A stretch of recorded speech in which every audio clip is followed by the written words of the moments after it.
Hello and good morning, everyone. Councilmember Wire, would you like to lead us in the Pledge of Allegiance? Pledge allegiance to the flag of the United States of America, to the republic for which it stands, one nation, under God, indivisible, with liberty and justice. Thank you so much. Also, Councilmember Wire, would you please introduce our honored guest who's delivering the message of Aloha? Of course, mahalo, Chair. Today I have the honor of introducing Raquel Chu, who will be delivering this morning's message of aloha. Raquel's roots run deep throughout our North Shore community, where her life's work reflects her commitment to the people and places she serves. She is currently the Vice Chair of the North Shore Neighborhood Board, an Ocean Safety Commissioner, a rancher and farmer, and dedicated community advocate involved in our schools and beyond. Through her roles in public service, she showcases her commitment to caring for the land, our ocean, and the well-being of our neighbors in Ohana. She speaks up for Kama'aina, keiki, farmers, rural communities, and is always grounded in kuleana. In the aftermath of the recent storms that have devastated communities across District 2, Raquel has been a steadfast voice, advocating for residents, supporting every recovery effort, and ensuring that our community is heard. Her advocacy during these challenging times reflects her unwavering dedication to serving with aloha, and of course, bringing the North Shore into the chamber today, along with Lei from Little Plumeria Farms. I want to just ask everyone to join me in welcoming Raquel to the chamber. Mahalo. Thank you.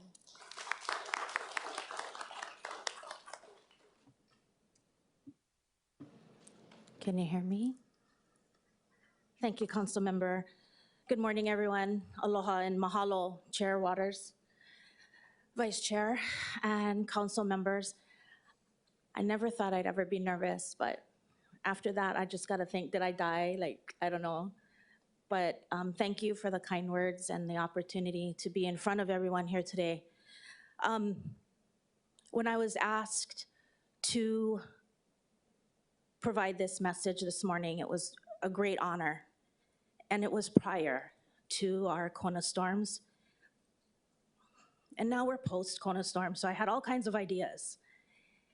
And now that we're post Kona storm, all of the ideas come through your head. And I can assure you that what I have to share is straight from the heart. I wasn't quite sure this morning what I was gonna say. As we drive out of the North Shore, there's so much emotion that comes into play as you drive through. I've been really torn with what to share, but I think it's important to take these moments and go with them. The devastation of Mai Kaiaulu, the Wailua Moku, and the severe impacts felt by our neighbors on the west side, Ko'olauloa and even Manoa, have left a mark that won't soon be erased. Life has changed as we know it. But the truth is, no matter where you are throughout our Pai'aina, you felt a sense of emotion and kuleana and a vulnerability, even if you weren't impacted. That is aloha. When we take the time to reflect on the how and why we are in the positions we are today, whether you're city chair or the coach of the football team, there was a kuleana that prompted you to give your aloha to that effort. When you give someone your kuleana, you've shown them that your aloha has so much authenticity that you're taking the responsibility to provide to that person, place, group without hesitation. Auntie Twinkle Borge said it. I was very honored to attend the Council of Native Hawaiian Advancement Convention one year. And Auntie Twinkle said, when you give someone kuleana, it wakens their amana. Well, let's add to that. The awakening of mana is spirited by your aloha, the aloha you have for each other, and the duties you want to provide for your communities, your neighbors, your family, your kupuna. I think of aloha, and it sometimes troubles me that aloha, the word, has been so commercialized it sometimes loses its authenticity. But our kuleana is to ensure that authenticity.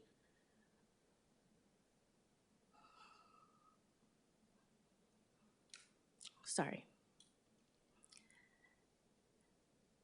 When I reflect on the space we're in today, the aloha that I've seen throughout my community has been overwhelming. You don't see it every day, and you take it for granted until an event like this happens. We come into chamber, we come to city council, we go to the Capitol, and we understand we have a sense of aloha to share with everyone, and that aloha is also our knowledge and our perceptions and our drive to do what's right for each other. The aloha that stands out in my head comes from what we do for each other and the future and our ability to stay where we're at. Remembering why we are put in this place and the purpose and making it meaningful. We can often forget the importance of why we're here and what we want to do. When I look at my community, the aloha that's been poured out so much has just been overwhelming, but just unconditional. You go in and you have differences of opinion, you have differences of wants and needs and the way to do things, yet everyone comes into play and it works out smoothly and everyone has helped each other. We've got people that very literally don't know where they're sleeping tonight. They don't know where their next meal is coming from. They've been thrown into a rental market that they can't afford because we're in a very good place for a long time. Challenges that we are now facing together instead of them alone. We are facing it with them and doing it with them. Figuring out and challenging each other on how to come up with a positive plan that helps them. But it helps us because we are restoring that faith in what we're here to do. I think if we move forward and we're able to really concentrate on what matters most and putting ourselves, our community, and the people in it first before anything else, we can't survive without that. We have to take care of each other first. And that aloha that we've seen in the past few weeks has been amazing, where people from all over, we don't even know some of these people. I think even in my testimonies in the past, I've caught myself saying, state and city, state and city. Communities don't care about the border of where you're doing your work. But seeing everybody come together, everyone's collaborating regardless of status, position, the car you drive, the house you have, they're just there. And it's endless. And it's so refreshing to see. And so maybe the outcome of this whole event was to remind us that none of that really matters. Because at the end of the day, if we're taking care of each other and we're putting out for each other and we're helping others get ahead more than ourselves, that is the authenticity of aloha. And it's with that I hope that we can carry on through the rest of this very challenging year already to be able to say, I may not agree with you, but we're gonna work on it together and we're gonna move it forward. I hope that for my community. We are faced with some strong challenges. It will be a long road. The recovery is ongoing. But if we can keep in mind that sense of aloha that connects us, I think we can get through these matters, any challenge in front of us, as long as we keep the authentic aloha within us and we share it with you. Mahalo for this time this morning. I'm very appreciative. Thank you.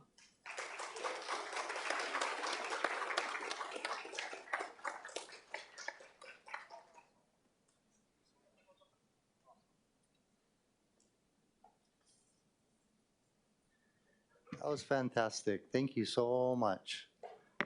Aloha and kuleana. You know, and if I may just ask members and the members of the audience as well, Aloha is embodied in our rules as well. And the bills that we're going to be considering today can sometimes be emotional and people get excited about various issues. If I can just remind people to confine their remarks to the question and discussion, avoiding personalities or abusive language, right? We don't want people to accuse people and call them by name and degrade folks. If you can, keep your remarks simply to the issue, because that's I think, aloha, right? Now, having said that, I have a few announcements to make before we start. Although remote oral testimony is being permitted, this is a regular meeting and not a remote meeting by interactive conference technology under HRS Section 92-3.7. Therefore, the meeting will continue notwithstanding loss of audiovisual communication with remote testifiers or loss of the public broadcast of the meeting. Members of the public will be allowed to provide oral testimony on all items on the agenda, either in person in the council chamber or remotely. As both English and Hawaiian are official languages of the state of Hawaii, pursuant to Article 15, Section 4 of the Hawaii State Constitution and Section 1-13 of the Hawaii Revised Statutes, members of the public may testify in either language.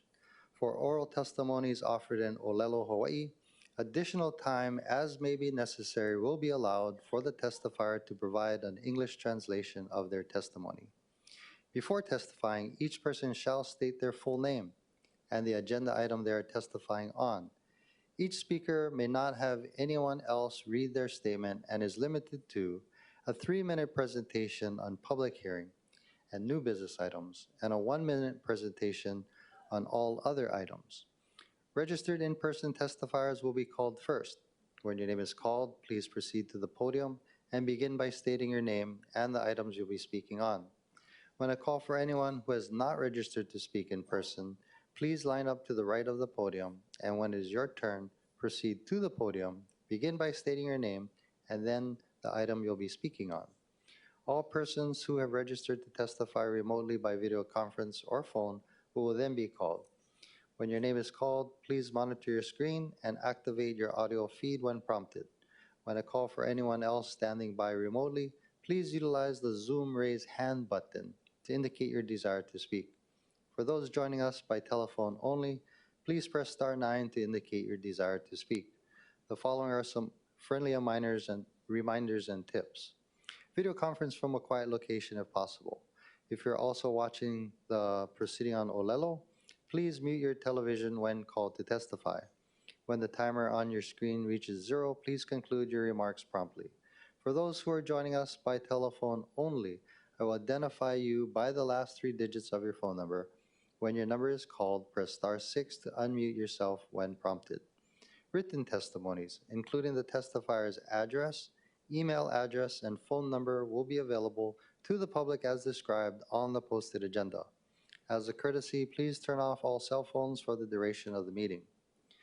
Members, Resolution 26-65 on page 15, urging the City Administration to restore the Mauna Lahi Lahi Cultural Garden by activating and implementing the Mauna Lahi Lahi Cultural Garden Master Plan, has been canceled and will not be considered. Turning to page 3, I'd like to call the meeting to order. Mr. Clerk, please call the roll. Councilmember Cordero. Here. Councilmember Dos Santos Tan. Here. Councilmember Kia Aina. Here. Councilmember Nishimoto. Councilmember Okimoto. Present. Councilmember Tulba. Here. Councilmember Tupola. AO. Councilmember Wire. Here. Chair Waters. Here. Mr. Chair, 9 members are present. Thank you. Floor Leader Kia Aina, introduction of guests. Thank you. Of course, we have several members from the administration, including the Chief of Staff, Andy Sugg, the Director of Budget and Fiscal Services, Andy Kawano, the Prosecutor, Steve Corporation Counsel, Dana Viola, Deputy Director, Brian Gallagher for DPP, and Erin Kawata, Deputy Manager for the Board of Water Supply. Of course, we have nominated appointees as well as community members and stakeholders who are here for various issues on today's agenda. Thank you. Thank you so much. From the Committee on Energy, Environment, and Sustainability, Councilmember Wire. Thank you, Chair. I move that committee report 9226 and resolution 26-61 CD1 as amended be adopted. Second. It's been moved and seconded. Councilmember Wire for the explanation. This is confirming the appointment of Darian Chun to serve on the Board of Water Supply of the City and County of Honolulu. Thank you so much. I believe Mr. Chun is present today. Aloha, would you like to say a few words? Hi, morning Chair, Vice Chair, and council members. Thank you for giving me the opportunity to serve on this board. I hope that my experience and knowledge will help the board make decisions that will keep Oahu affordable for its residents. Thank you. Thank you. Members, any questions for the nominee? Councilmember Wire. Thank you, Chair. Not a question, but just wanted to mahalo the nominee while he's up there for, again, your willingness to serve and making time to meet, participate in the hearing, and look forward to working with you going forward. Mahalo. Thank you. Thank you. Any further questions for the nominee? Thank you, sir. Thank you. We do have one registered in-person testifier, Shelby Pikachu Billionaire.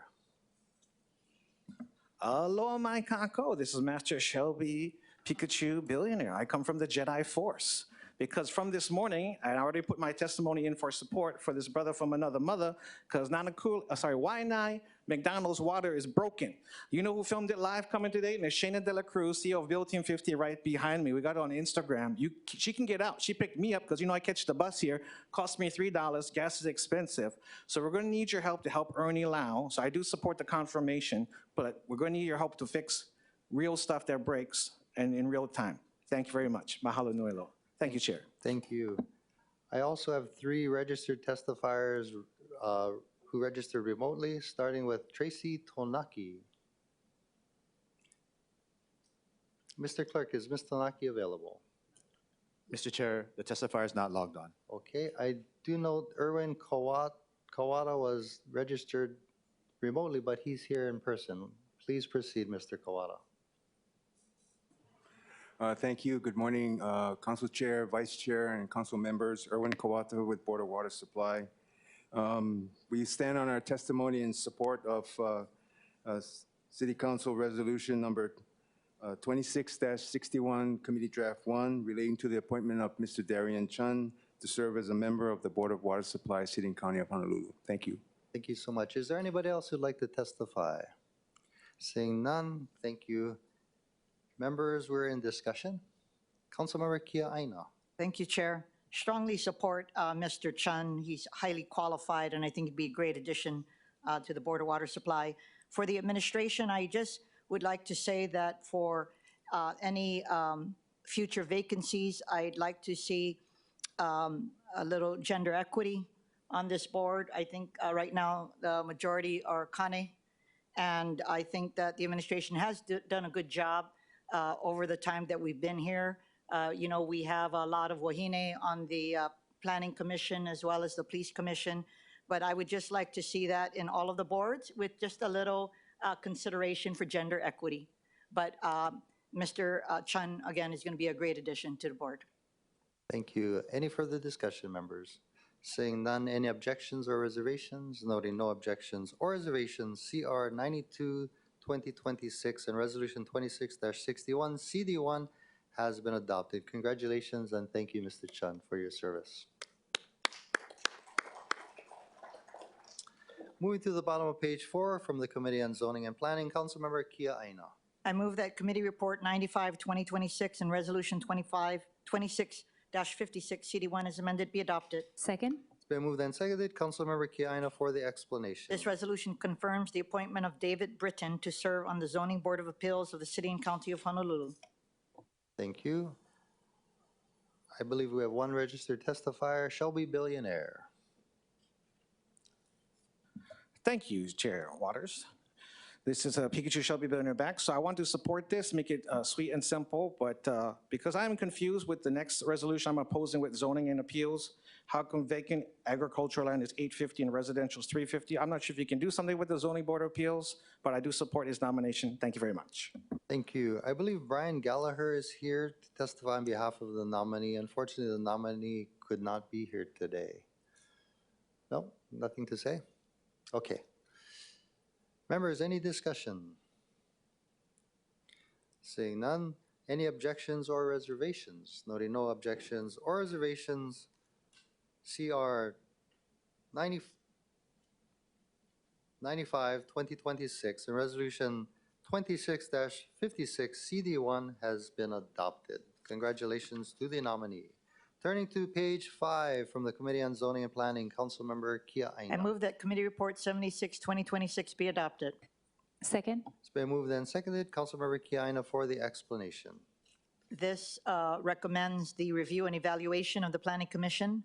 I'm sorry, it's a resolution of recommendations on the review and evaluation of the Planning Commission pursuant to Chapter 3, Article 15, Revised Ordinances, Honolulu, 2021. Thank you. Mr. Clerk, do we have any testifiers? Is there anybody from the audience who would like to testify? No, Seeing Mr. Chair, none. we have none. Thank you. Members, we're in discussion. Seeing none, any objections or reservations? Noting no objections or reservations, CR 76, 2026 has been adopted. Moving to page 6 from the Committee on Budget, Councilmember Okimoto. Chair, I move that Committee Report 8326 be adopted and Resolution 26-62 be referred to the Committee on Budget.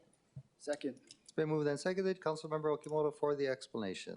Determining the real property tax rates for the City and County of Honolulu for the fiscal year July 1st, 2026 to June 30, 2027. Thank you. I believe we have 2 in-person registered testifiers, starting with Shelby Pikachu Billionaire, followed by Natalie Iwasa. Aloha, Master Jedi Pikachu shall be billionaire back. So yes, I oppose this bill because people who don't know this at home, watching this on the little TV. I'm just going to read what residential Class A is: $3.50 per tax rate per $1,000 times your next net taxable real estate property value. Okay, when we go to agriculture, which is like Waianae, Haubush, North Shore, Class E is at $5.70, more than residential, and vacant agriculture is $8.50 as a Class H. Class I is residential A tier 1 is $4. Why is residential people paying less in taxes than people with, bus up land that needs help? I'm very confused because Nahasda funds, even though when the proposal I sent you all for support for letters, the cemetery is classified under residential, and I can see why now DHHL has under residential because it's cheaper at a tax rate. But this hurts the people and the taxpayers who are having a lot of ag land, from the Hawaiian Kingdom, X, Y, and Z. So this is why I oppose the bill. Thank you very much, Chair. Thank you. Next, we have Natalie Iwasa.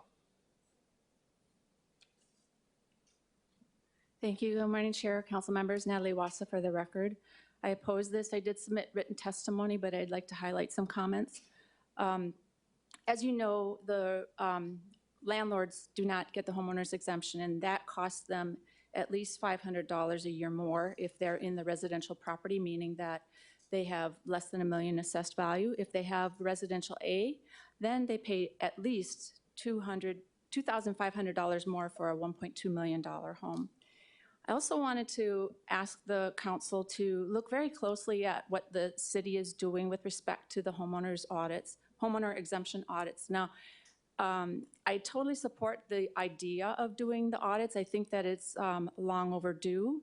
However, they are requesting information that I believe is way over the top. They want a utility bill, income, federal and Hawaii income tax returns. And this is to verify residency, property ownership, and whether that owner is renting a property. As you know, tax returns have a lot of information. Some of them are in excess of 20, 30, 50, 100 pages. It takes time to go through all that material, and really it's not necessary, in my opinion. The state has a whole database of ownership at the Bureau of Conveyances. That is public information. I can request a report anytime as long as I pay the fee. So why isn't the city working with that department to get the property ownership information? And the city also has the driver's license information, right? That's a database. You're supposed to keep your driver's license current for your residency. That would provide residency information. So all this extra data is highly sensitive and not needed.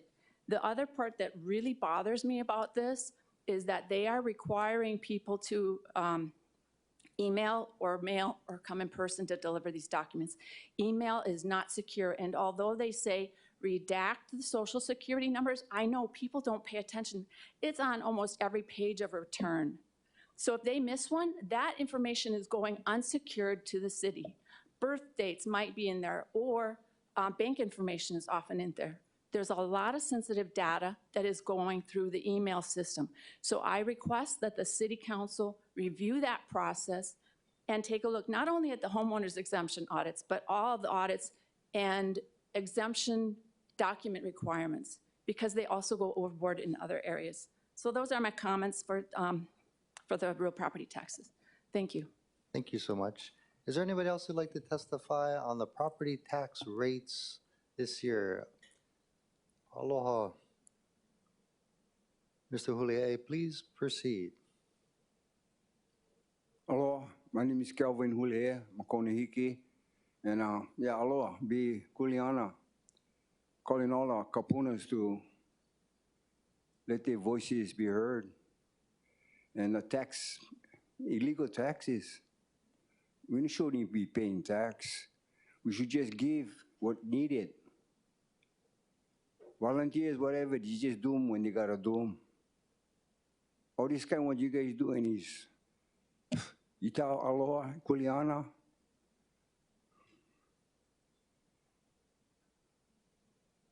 Awe. Thank you. Thank you. Would you like to testify, sir?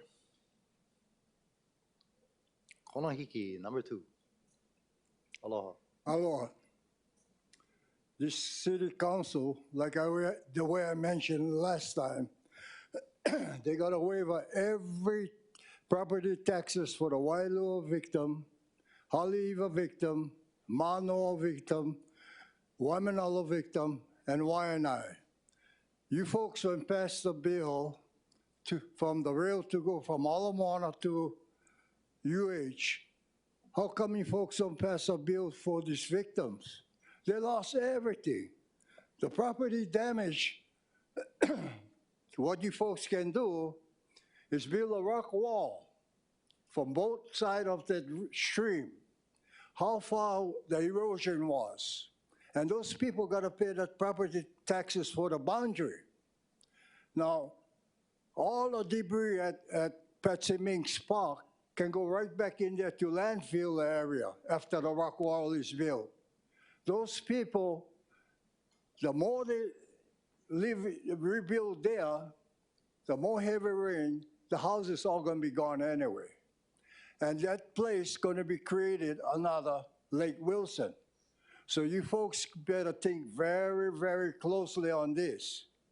The mayor went out there to see the stream. He didn't do anything.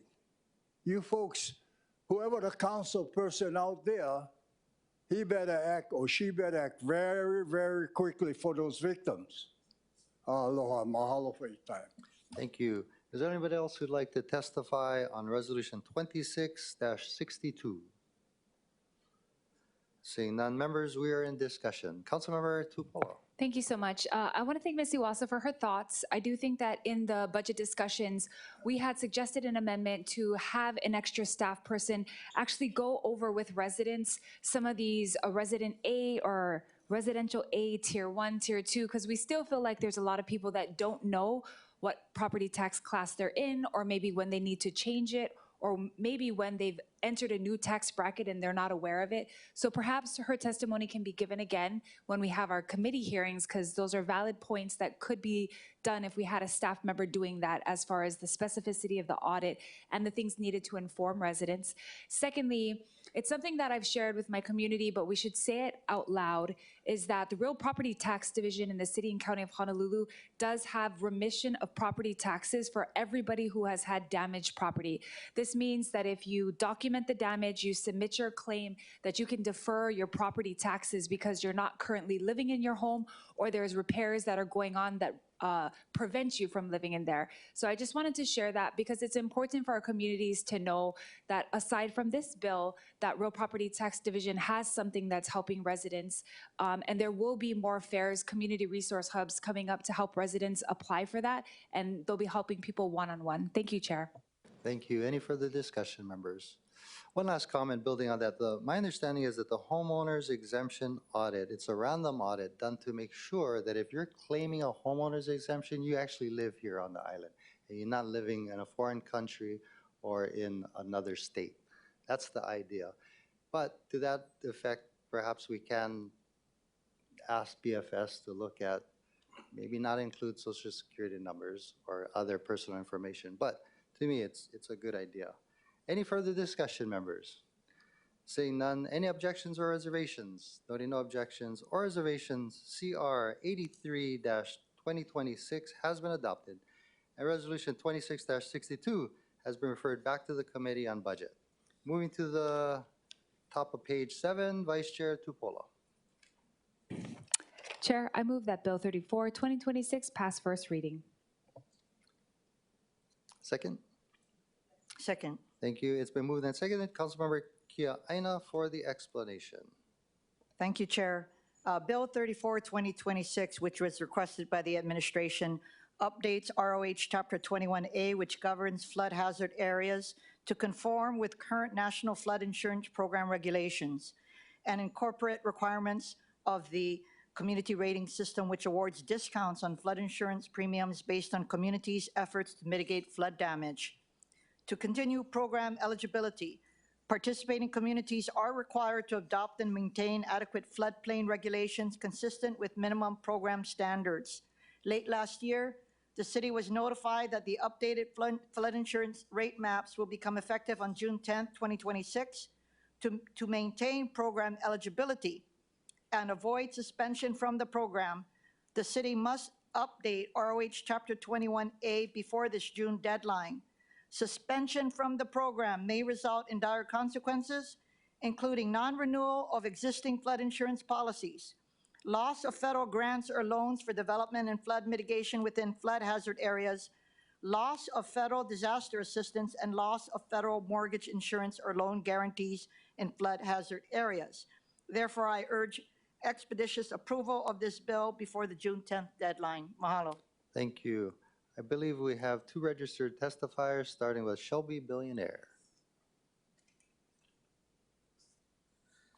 Hello, my kako, Master Pikachu Shelby Billionaire, back feeling the force, uniforce with all of you here in beautiful Hawaii. So yes, I support your beautiful bill here for the flood hazard areas, because you know Pa'akia Ili Road was still flooded with doo-doo water. Took us many times to go through this, so I want to support all the Mana Vahina and Kanaka who's out there to help support. Obviously, we have our team right here, Ms. Shana De La Cruz, her roof was collapsed on the first storm. There's still holes in there. Chair Waters, if you didn't know, it took us forever, but because she made the news, because I don't want to blow up anyone's bad, situation, but she's here. She has, I got her permission because they do need help. Over 30 roofs were affected. There were rats, doo-doo, so they came to do a patch job from Hawaiiana Management, and it was just a patch job with tarp. It's still leaking. They said they're going to do a quote and ask for the bids out, but I'm not sure how long that's going to take. According to landlord-tenant laws, that's supposed to be uninhabitable, and they should be anywhere, someplace safe, hotel somewhere. We did go to United Way. There is good news.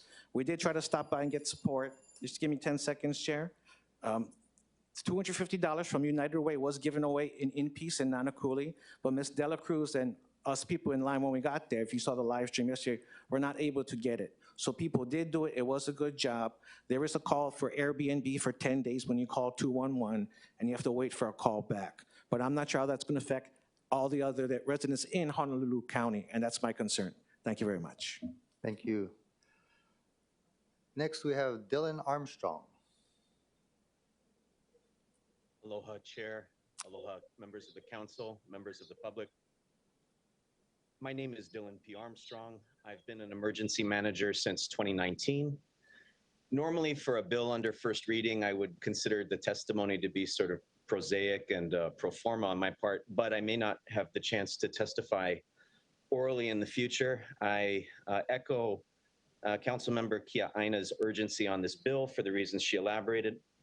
I thought as an illustrative example for the council, it might also be useful to talk about the benefits of this bill. So having successfully worked on flood mitigation assistance applications in the past, homeowners and city properties are eligible for elevation reconstruction, flood proofing, acquisition, demolition, and removal under FMA. This is just one of the many FEMA grants that the city needs to better utilize in the future. This bill will further that eligibility and also competitiveness on grant applications. Mahalo. Thank you, Mr. Armstrong. Is there anybody else who'd like to testify? Tim Gary, please proceed. Yeah, good morning. Tim Gary. I agree with this Bill 34, but I also would like to bring to light, why are we allowing people to rebuild year after year after year after year in the same area that floods all the time? And we expect something different to happen in the future. I also listened to the committee last week where Chair Waters proposed having secure sites in case of a Cat 5 hurricane.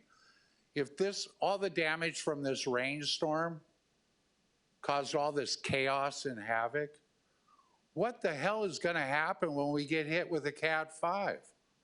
It's going to be chaos all over this island. A couple more seconds. Please proceed. I went through a couple emergencies on the mainland, one the riot in LA and the earthquake in LA. And two things that happened during both of those incidents was there was complete chaos where the police couldn't handle anything. The first thing that would happen during a Cat 5 storm, everything would be looted. All our supplies would be shut off. I encourage you to take Chair Waters' recommendation to start preparing for a catastrophe, because God knows when it happens, there's going to be a lot of chaos. And we got to have some imagination to mitigate this. These people that keep rebuilding or keep getting flooded and then want to help to rebuild over and over again, they should not even be living there in a flood zone. That has to do with Department of Planning and Permitting. Why are they allowing them? Please take some heart to this, because you guys are going to be gone in a couple of years, and then we'll have a new city council, and we'll have to educate them all over again. It's like nobody looks at history. Have some responsibility. I appreciate it. Thank you. Thank you. Is there anybody else who'd like to testify on Bill 34? Seeing none, members were in discussion. Councilmember Tupola. Thank you so much. I want to thank Councilmember Kiana for her leadership on this. For us to be able to update these maps by June 10th of this year so that we can continue to remain qualified for any FEMA assistance or other funds that we need is very important, of dire importance, in fact, as brought up today. And, I want to thank those in my community that are here. And I do hope that Hawaiiana management, who maintains a large complex in my area, will step up and do what's right for the residents, because they've asked for this help. It is a property owned by HHFDC, managed by Hawaiiana. And lastly, I just wanted to mention, just because this is important for our storms and our floods, that we are having a resource fair in our community April 25th, and the Elderly Affairs Division of the city is putting it on, because to date, there are people who still need resources. And the state is gonna come out as well and hopefully help farmers and those in need to apply for the FEMA funds. And on the city side, we're gonna help people to apply for any assistance that they need as well. So thank you to all of those who spoke up today. And thank you to everyone who's helping one another during these times, being collaborative, making sure to show aloha in everything they do. Mahalo, Chair. Thank you. Councilmember Kia Aina. Chair, I want to make a comment about the previous testifier. I do really appreciate, the directness with regard to the city, as well as our state leaders in being better prepared. The islands of Guam, the Northern Marianas, just in the last 3 days had been hit by a super typhoon, 175 miles per hour. We wouldn't even be able to handle 100 miles per hour. And they're used to it because they're in the typhoon belt. So we're a little fortunate, but things have changed. But the reason it's critically important is because DC has changed. And this is not a one-off. This is not just the current administration. No matter the future executive branch leadership, I think the federal government is going to be irreparably changed so much that the state and local governments are going to have to step it up with regard to capacity building as well as resources for emergency preparedness and recovery. And we need to get used to that, because when they start block granting FEMA grants down to us, right? That's the writing on the wall. We have to be prepared.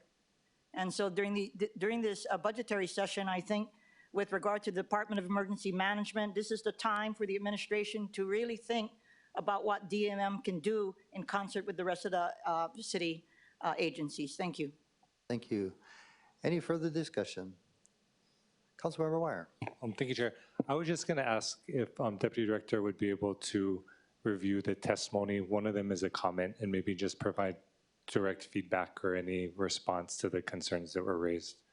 And I think I see a verbal yes, but I'm sure other council members would like to review it as well, but just wanted to kind of signal that because I'd be interested in knowing the department's response.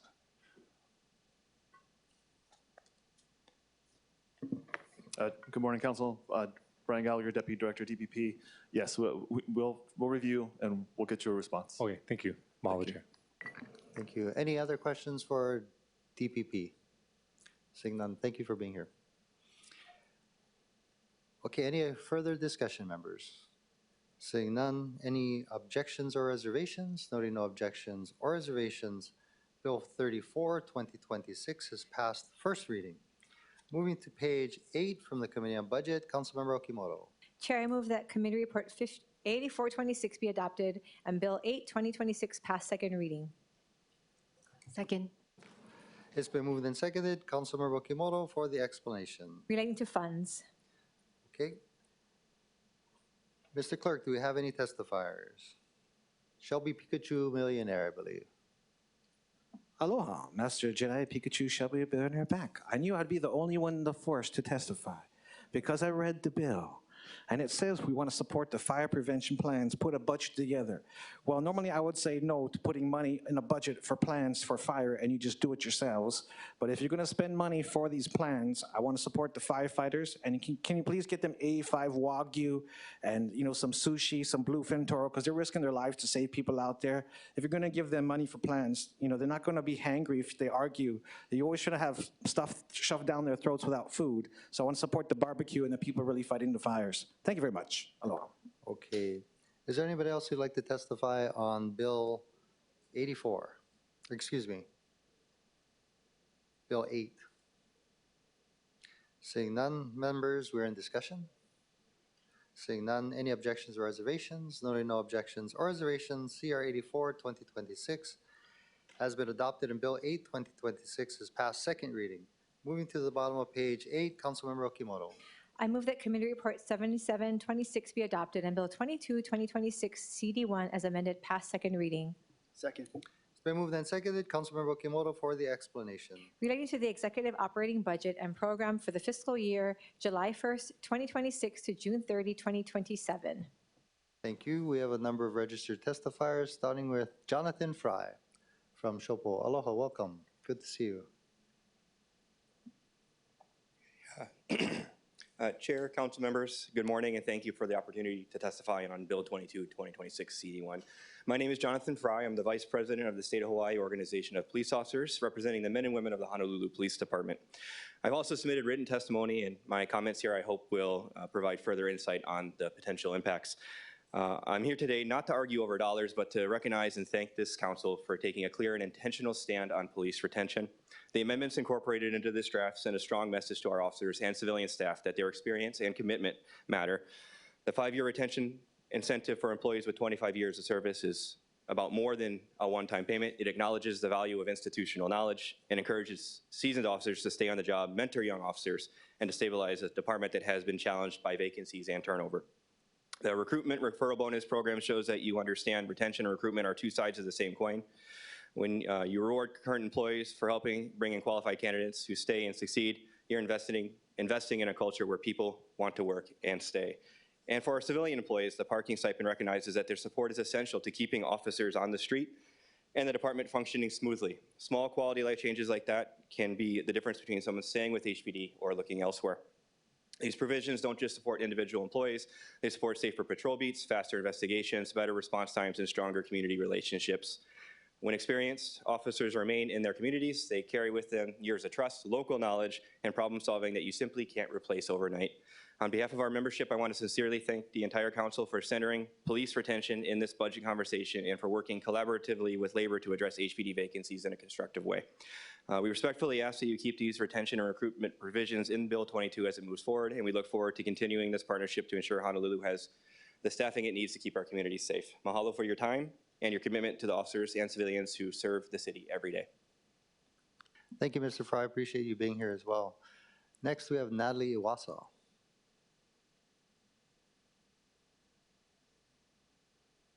Thank you, Chair. Natalie Wassa for the record. Just some comments. First of all, I support the cut to the Office of Economic Development. There are a lot of resources out there for small businesses. Some of them are the Small Business Development Center and the Hawaii Technology Development Corporation, as well as nonprofit organizations such as SCORE Hawaii and YWCA. So I think some of the effort, or probably a lot of the effort done by the OED, is already taken up in other areas and taxpayer funded with the state on some of that stuff.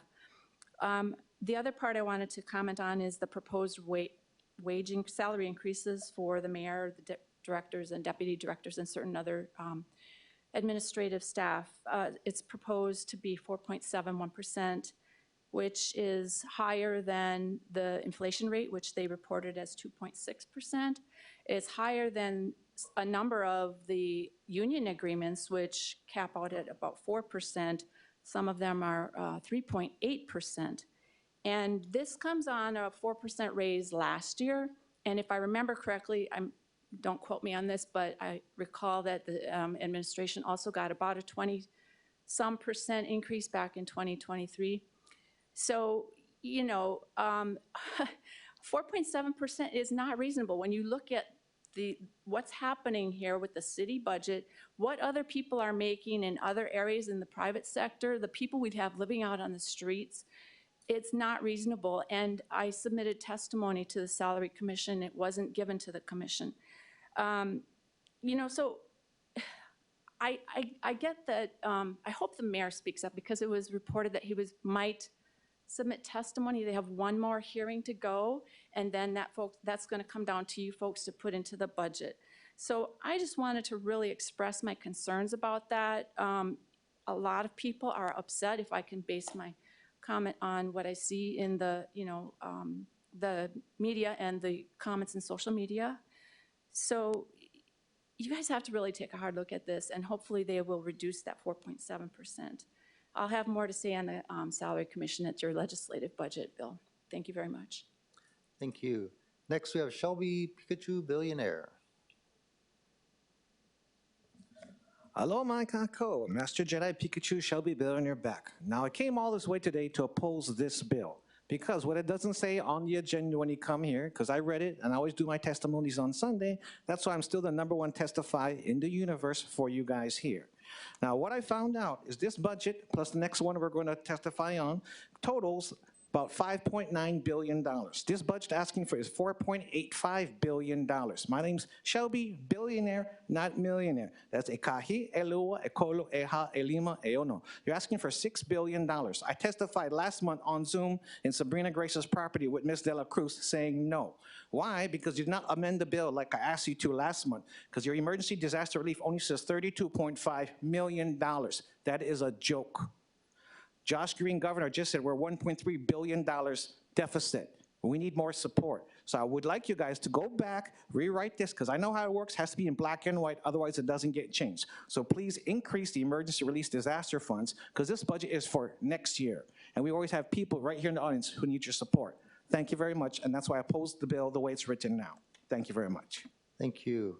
Next, we have Shayna De La Cruz. Aloha and welcome. Aloha and good morning, Chair Tommy Waters, Vice Chair Andrea Tupola, and honorable members of the council.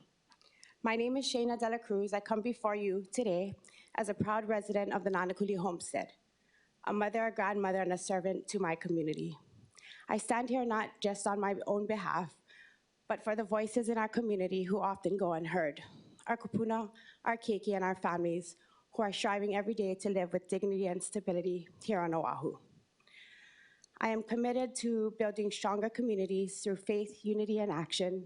Through my work and leadership, I continue to advocate for resources, transparency, and accountability that truly reach the people on the ground. I humbly ask for the opportunity to continue engaging with each of you to work together in addressing the needs of our people, to ensure that no community, especially like the Waianae Coast, is left behind. Mahalo for your time and service, for your commitment to our island home. I stand in opposition of Bills 22 and 23. Thank you, Andrea. Thank you. I believe we have a number of remote testifiers, starting with Christine Pagano. Mr. Chair, the testifier is not logged on. Okay, next is Edward Fujioka.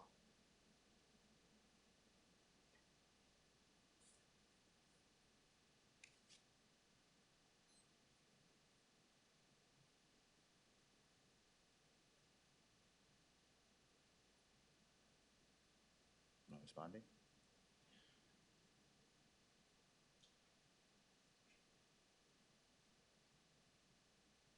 Good morning, Chair. Can you hear me? Yes, we can. Please proceed. Good morning, Chair, Vice Chair, members of the City Council. My name is Eddie Fujioka. I am a former city paramedic.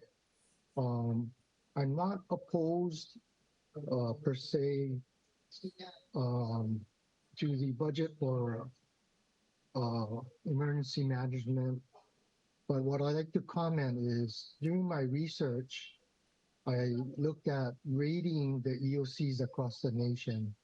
On a scale of 1 to 5, Honolulu's EOC ranks at 2. LA County, New York City, Seattle ranks between a 4.5 and 5. The main difference with this ranking is the Honolulu EOC is not staffed 24/7. They don't have a redundant backup center if there's a fire, hazmat situation, a flood where they need to evacuate. There's no place that the EOC can move to duplicate the work that they're doing today. They rely on partners. They rely on the state to assist. They also lack equipment, something called a COW, cellular on wheels, where they can mobilize them to specific areas like Wailua, Waianae, the areas that flood, because my understanding is the New York City firefighters that came to assist had to help the EOC establish cellular sites.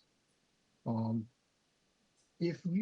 would recommend, I don't know if all city council members have been to the EOC, I would recommend you take a visit and also go to the Joint Traffic Management Center and compare the facilities, the size, and the communication between the two. The EOC that we have today is quite antiquated. It's an old building, it's 50 years old. They need to put funding into the budget to improve the EOC. So they need to hire a couple people to staff the EOC 24/7, and that person's job is to do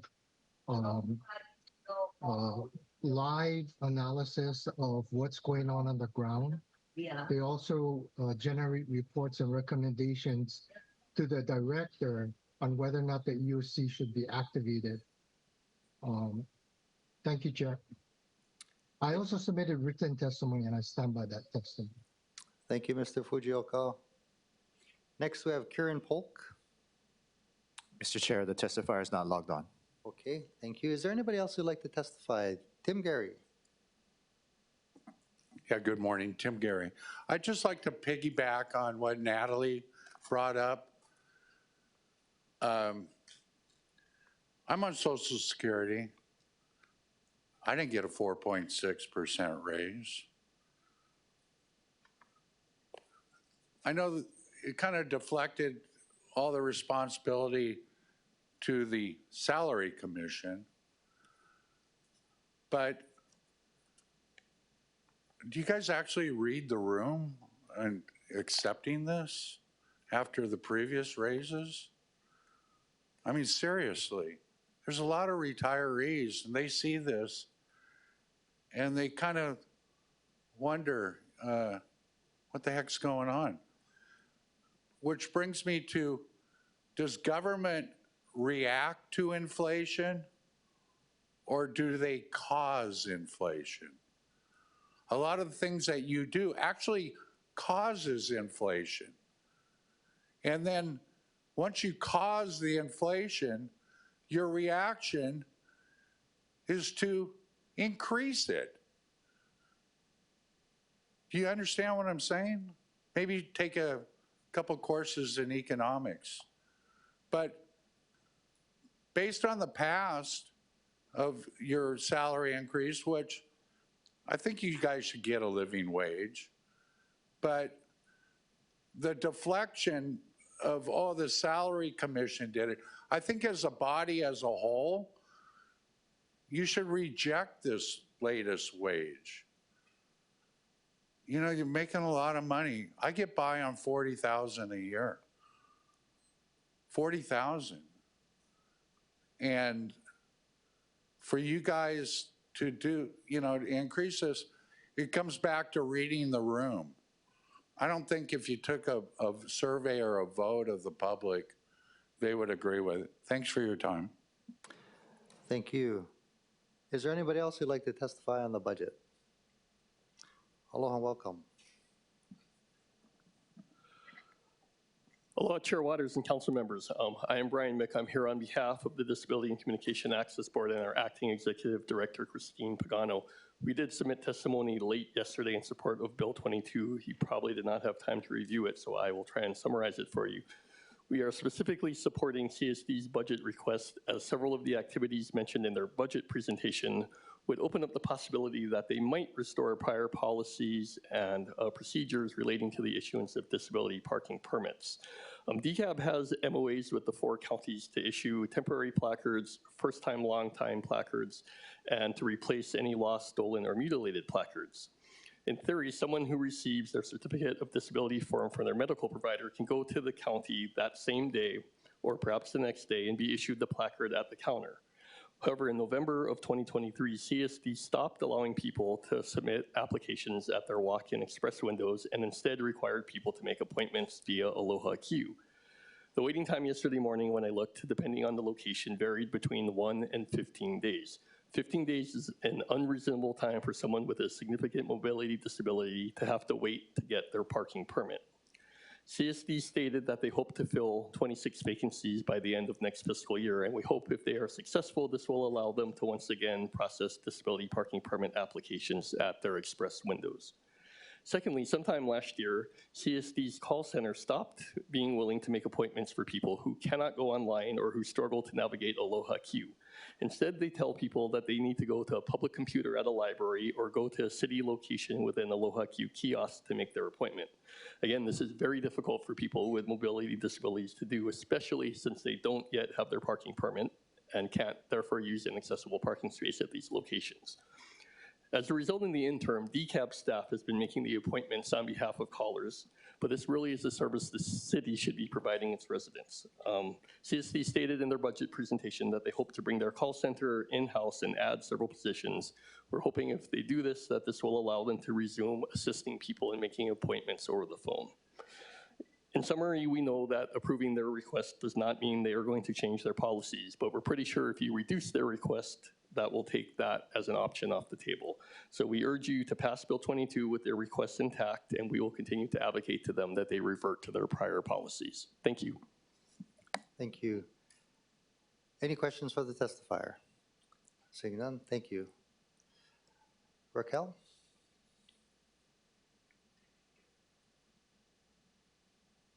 Good morning, thank you. Raquel Achu, Wailuamoku.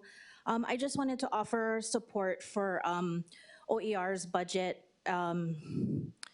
seeing the impacts of recent and the support and the partnerships that have created a strong value between OER and the state and our community has shown just how valuable those partnerships are and how effective they can be in moving us forward. And I believe that would be the case in the future as well. Thank you. Thank you. Is there anybody else who'd like to testify on Bill 22? Seeing none, members, we're in discussion. Councilmember Wire. Thank you, Chair. And just briefly, I think there's a lot of good stuff in the budget that I support, and so that's why I am disheartened that I'll be voting no.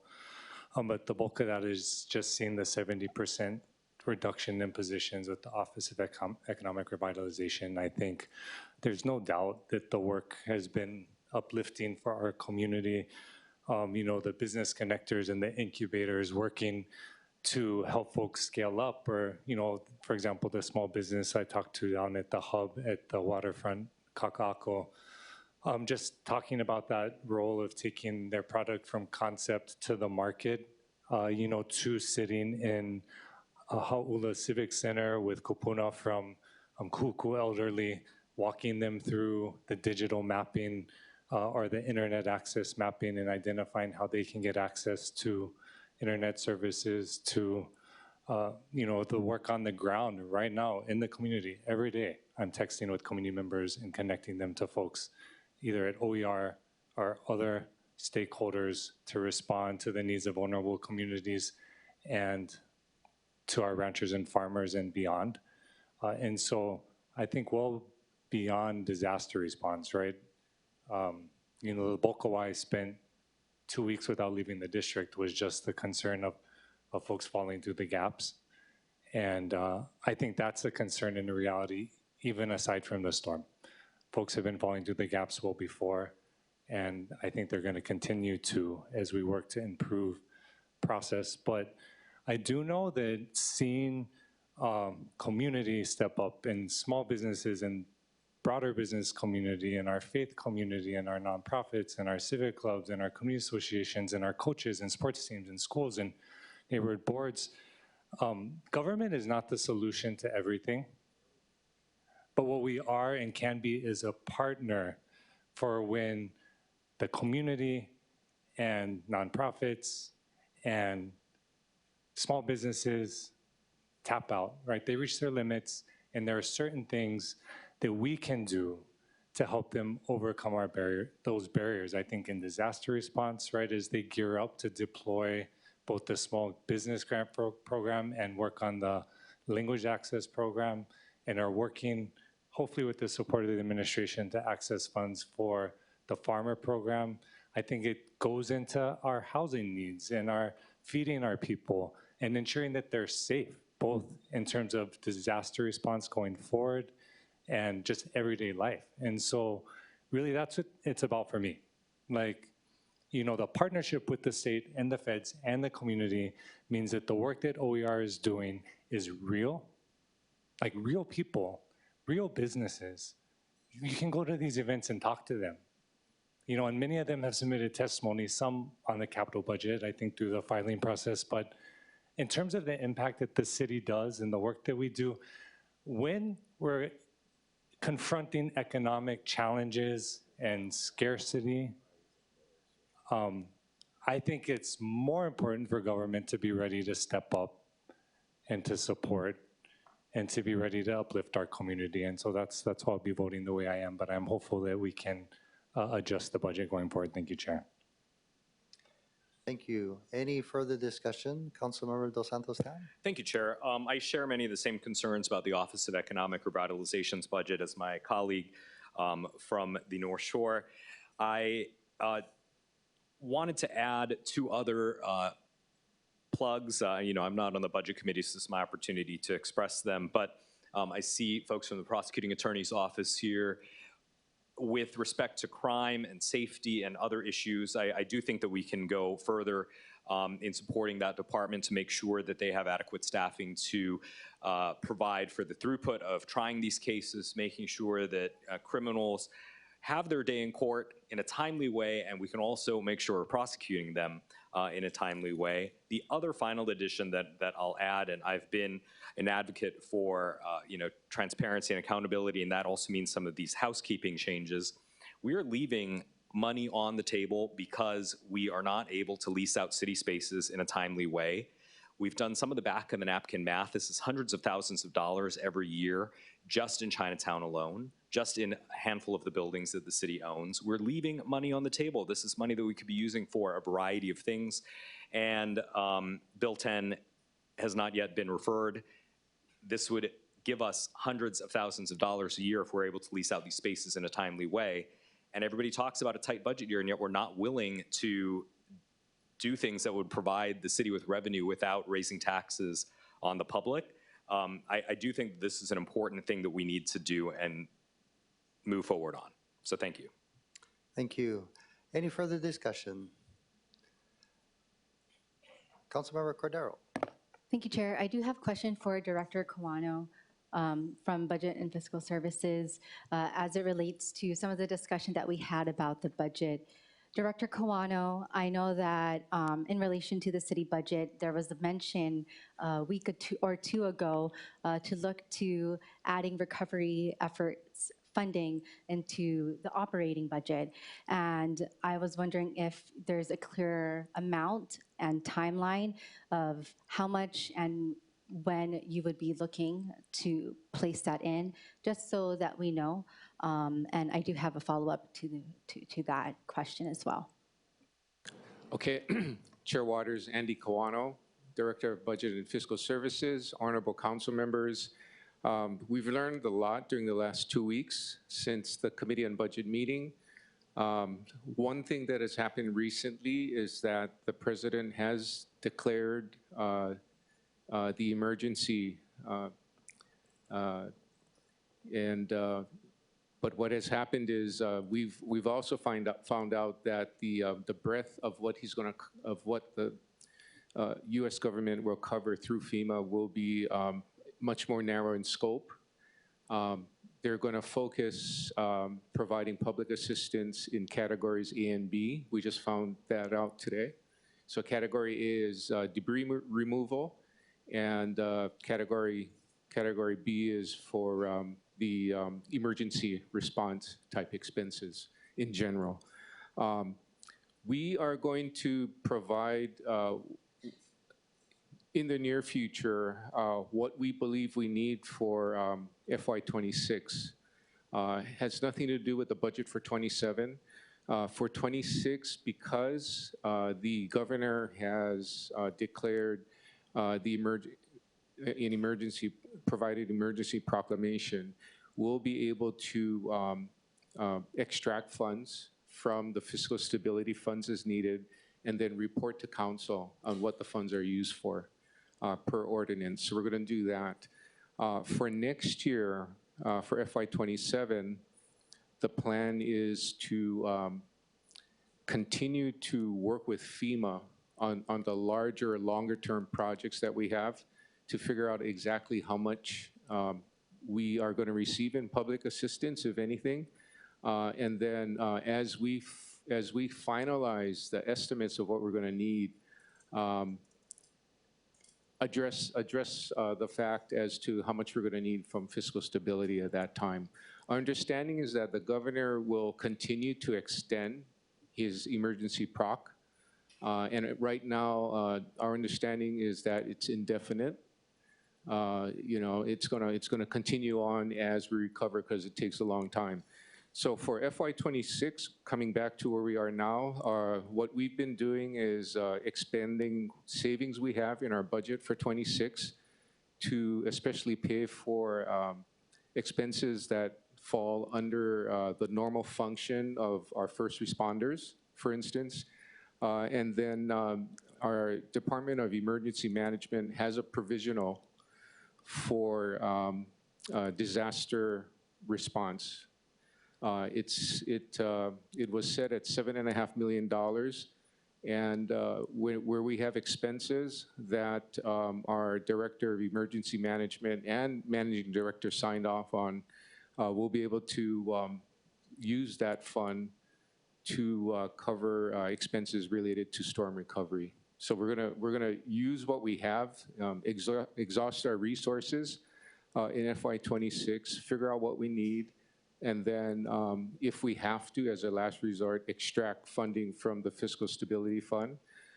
For FY27, we're not going to include anything in the budget as of this time, but continue to work with FEMA and consultants that we engage with as needed to figure out, the exact amount we're going to need in terms of funding, net of all public assistance, insurance. We have to figure out how much we're going to be insured for. We're going to have to figure out if there are other grants that have a better tie-in to the kind of expenditure that we are going to have to incur. A good example, for instance, is the storm has caused bridge damage, and in some cases, the bridges are covered by FHWA grant monies.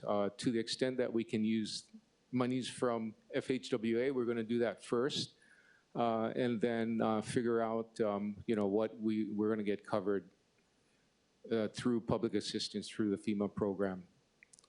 Okay, thank you, Director. That is a different tune from, we may have to look at what would have to be freed up or opened up in the FY27 budget a week and a half ago. So that's good or interesting to hear. And I guess still looking at your timeline for when you'll be placing categories A and B in the timeline for this fiscal year, which is not the discussion right now.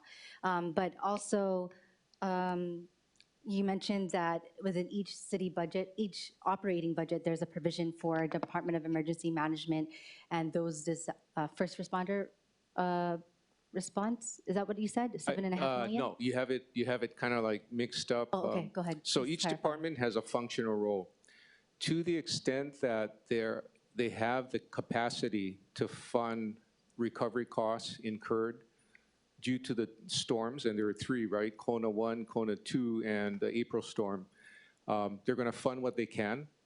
To the extent that they've exhausted their department funding, they're going to work with the Director of Emergency Management and, with approval of the Managing Director, use the provision for disaster preparedness and response. Our budget for FY26 was $7.5 million. The budget line item for that provisional is under the miscellaneous function.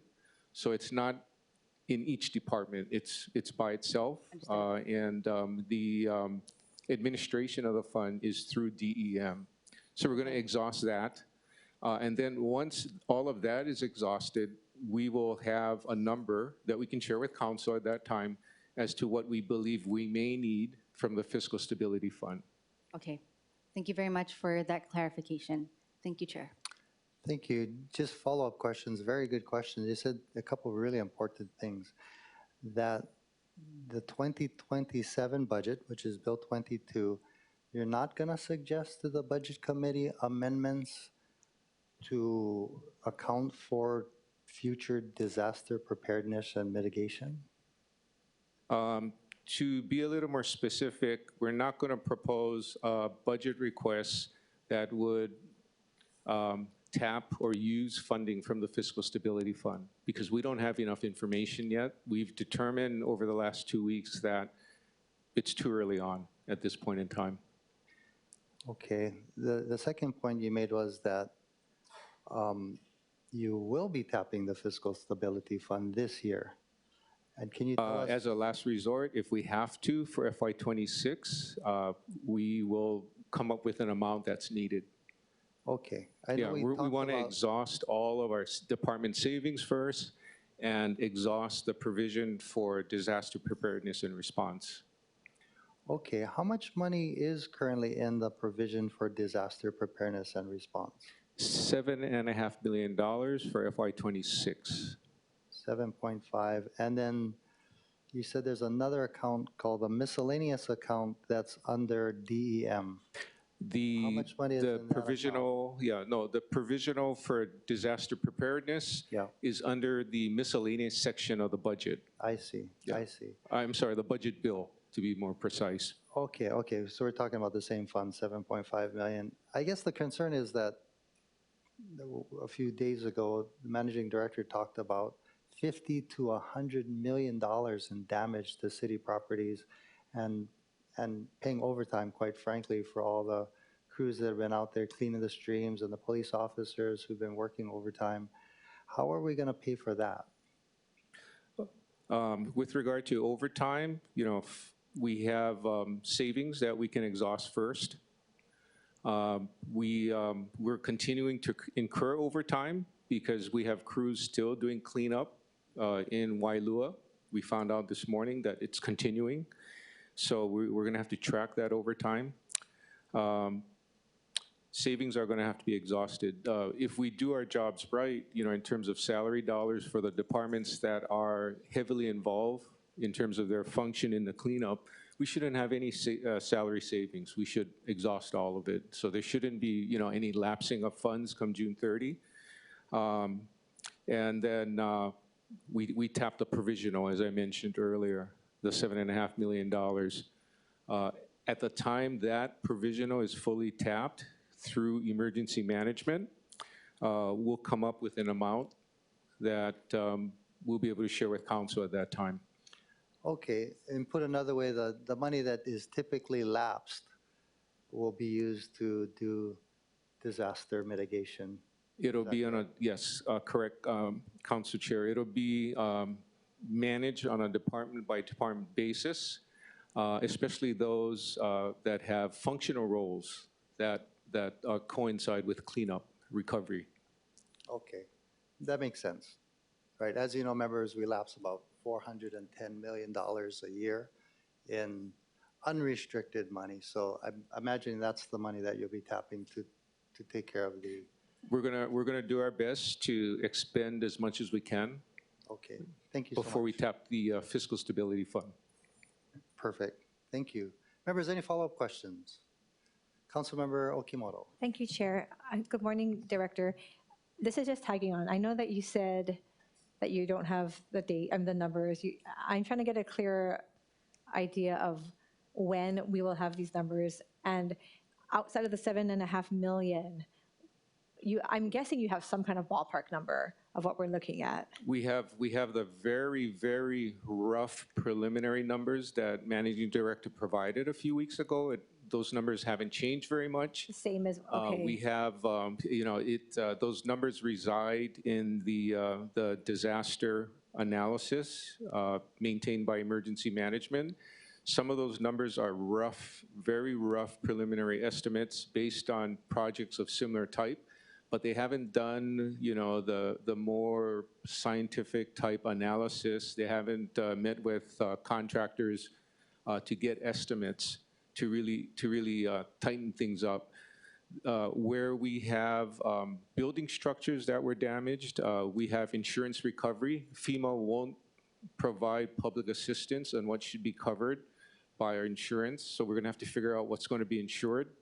And as I mentioned earlier, there are some types of repairs we have to make that are typically not covered by insurance, but may be covered by other types of grants, like bridges, for instance, that, you know, suffered severe erosion in the foundation, and foundation got compromised to the extent that we can get, and I believe we're working on FHWA grant right now. To the extent we can get that kind of grant, we're gonna access those funds first, and then see what we can collect from FEMA after that. Okay, I know as our timeline diminishes quickly, I'm trying to get a clearer idea, because the numbers that were presented to us from the MD and his office, they were, like you said, very rough. Very rough. So we believe that I'm hoping that we can get a clearer idea as soon as possible. And I know that you said you're working on it, but we also would like to see clearer numbers. Yes, we've been working on fine-tuning those numbers the last 2 weeks. And as I mentioned, we've talked to FEMA representatives who are on ground right now. And, they essentially told us that there's a lot of work to do. Some of these projects, if you will, included in the $100 million amount provided a few weeks ago, will take years to be addressed. Not 1 year or 2 years, maybe 3 or 4 years. They're going to take years to address. But the amount the money that's going to be used this year is based on the initial, I guess, recovery, and we have to prepare for next fiscal year. So when you say using the salary savings from these fundamental or the departments that relate to it, your anticipation is that those, again, will all be gone based on the overtime that was initially provided, but you're saying that there's still people out there doing overtime for the recovery. That Budget Chair, that's correct. And what I can tell you is that we've established storm codes. So we have KL1, KL2, Honolulu 2. We have the April storm code. So we're tracking all of our current expenses and overtime costs by storm as best we can, so that when we come up with the amount that we feel should be covered by, for instance, the provisional for disaster recovery, we use it appropriately. And then it should even help future budgeting. So for FY28, when budgeting comes up for FY28, we have to make sure that we budget on the current level of services and take out all of the one-time storm costs that we're incurring right now. So it's creating a lot of extra work, but I can say right now, based on what we've learned, it would be premature during the budget process to try to guesstimate a number in terms of what's going to be used from fiscal stability and appropriated, because it's too early. Okay, thank you very much, Director. Thank you, Chair. Thank you. Any follow-up questions? We're in discussion right now amongst council members. Council Member Tupola. Thank you so much, Chair. I wanted to make a few comments about amendments to this bill, Bill 22, the FY operating budget. One, how it was discussed, two, some of the things we added, and then three, kind of work that's needed. First off, I wanted to thank Officer Fry for testifying. The HPD priorities that I added into this budget came straight from the Vacancy Task Force report.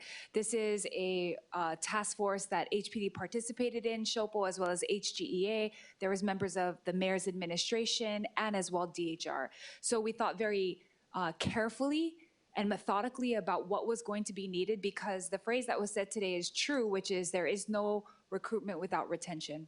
So we did our part with having the $25,000 signing bonus. However, our net gain is not as much because of retirements and other factors that also have officers exiting. So we need to take that into consideration. And I will say thank you to the Budget Chair and of course my colleagues for supporting these amendments, because the total of the amendments that I put in was $2.3 million.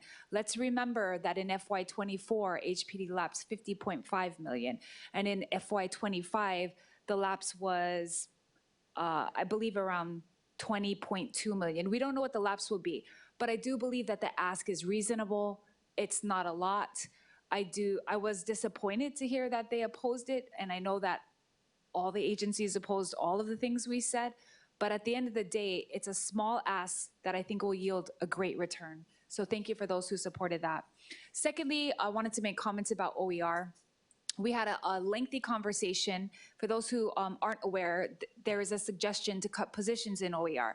So the comments that I made was about the function that OER plays.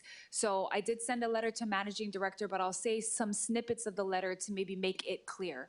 In the charter, as well as the two audits that came out, UHERO and the city audit, suggesting that OER get back into its core function, which is economic strategy, aligning departments, and addressing systemic barriers to economic growth. So essentially, we are asking OER to be the umbrella organization of all the programs and not the administrator of more programs. If I can draw a comparison that might help us all to understand, in the homeless realm, we have Partners in Care, that's kind of the leader of all the homeless entities. We need OER to be the leader the economic leader, talking with departments, setting policy strategy, even in some of the bills that we have, advising us on things that might affect the economy. Thirdly, there are things in this bill that specifically mention my district, which is why I'm voting yes, even though there's more edits that need to be made. On page 3, it talks about the $25,000 for a gate at Waianae Community Center, and actually DFM heard my plea and they're fabricating the gate now, so we'll be taking that out in the next edit. But I think this is why we have these conversations, because each of our districts needs specific things. I thank the budget chair for incorporating improvements for Waianae District Park as well as Kaupuni Park. Lastly, I want to thank Director for the updates on the storm costs. You know, myself, I was out in the street with DFM on March 24th, standing on Ili Ili Road for 12 hours. DFM came out in the morning and I was grateful, but the kind of work that we had to do lasted 3 days. So I know for a fact that a lot of the guys that were standing out there with me were hitting overtime. All the DFM guys were hitting overtime. HFD was hitting overtime. DOT was contracting people so that we could pump the water off that street. And then it didn't even end there. We had to continue to incur overtime because of the next Kona Low and the next Kona Low. So thank you to the budget chair for listening so diligently to what was just shared. Lastly, I thank my community member Shana for her eloquent testimony, and of course my colleagues for the support of the things that I think are important. This bill is going to go back to committee for more edits. So those people that have more suggestions, I request that you contact my office and we can try to go back at it and add in things that we think are important. Thank you, Chair. In support. Thank you. Any further discussion, council members? Seeing none, I note there are people who raised their hands, but I had already closed public testimony. So I'd like to take the vote, and I believe there's a no vote, so it calls for a roll call. Roll call, Mr. Clerk. Councilmember Cordero. Aye. Councilmember Dos Santos Tam. Aye. Councilmember Kia Aina. Aye. Councilmember Nishimoto. Aye. Councilmember Okimoto. Aye. Councilmember Toba. Councilmember Tupola. Aye. Councilmember Wire. No. Chair Waters. Aye. Mr. Chair, there are 8 ayes and 1 no. Thank you. CR 77, 2026 has been adopted, and Bill 22, 2026, CD1 has passed second reading. Moving to the top of page 9, Councilmember Okimoto. Chair, I move that Committee Report 7826 be adopted and Bill 23, 2026, CD1 as amended pass second reading. It's been moved and seconded. Councilmember Okimoto for the explanation. Relating to the executive capital budget and program for the fiscal year July 1st, 2026 to June 30, 2027. Thank you. I believe we have a number of registered testifiers, starting with Natalie Wasaw.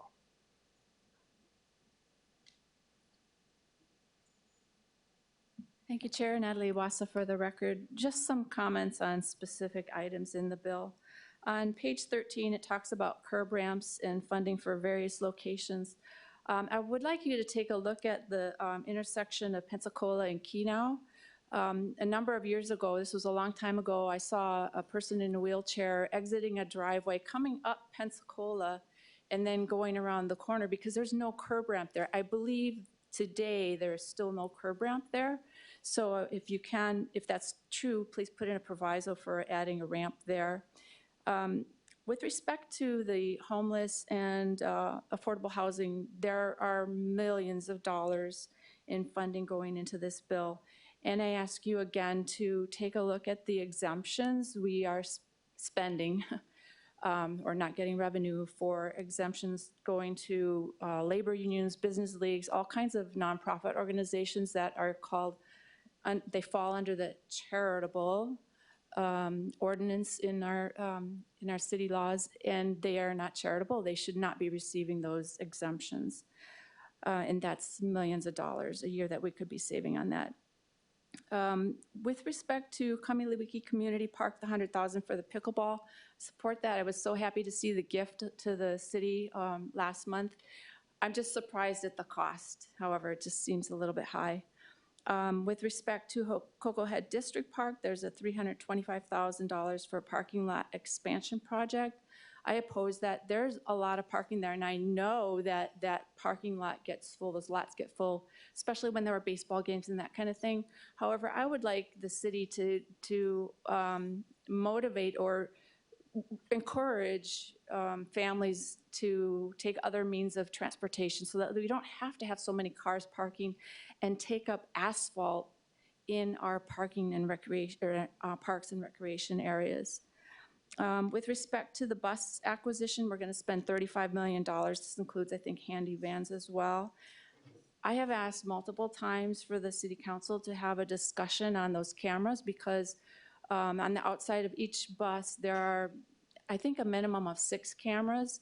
And when they go past, like, for example, the road I live on, they are recording the outsides of those homes. And I've got a picture of one downtown. You can see clearly what's going on at that time when they go by. And those recordings are like 1,000 or more per month. They keep those recordings for 30 days.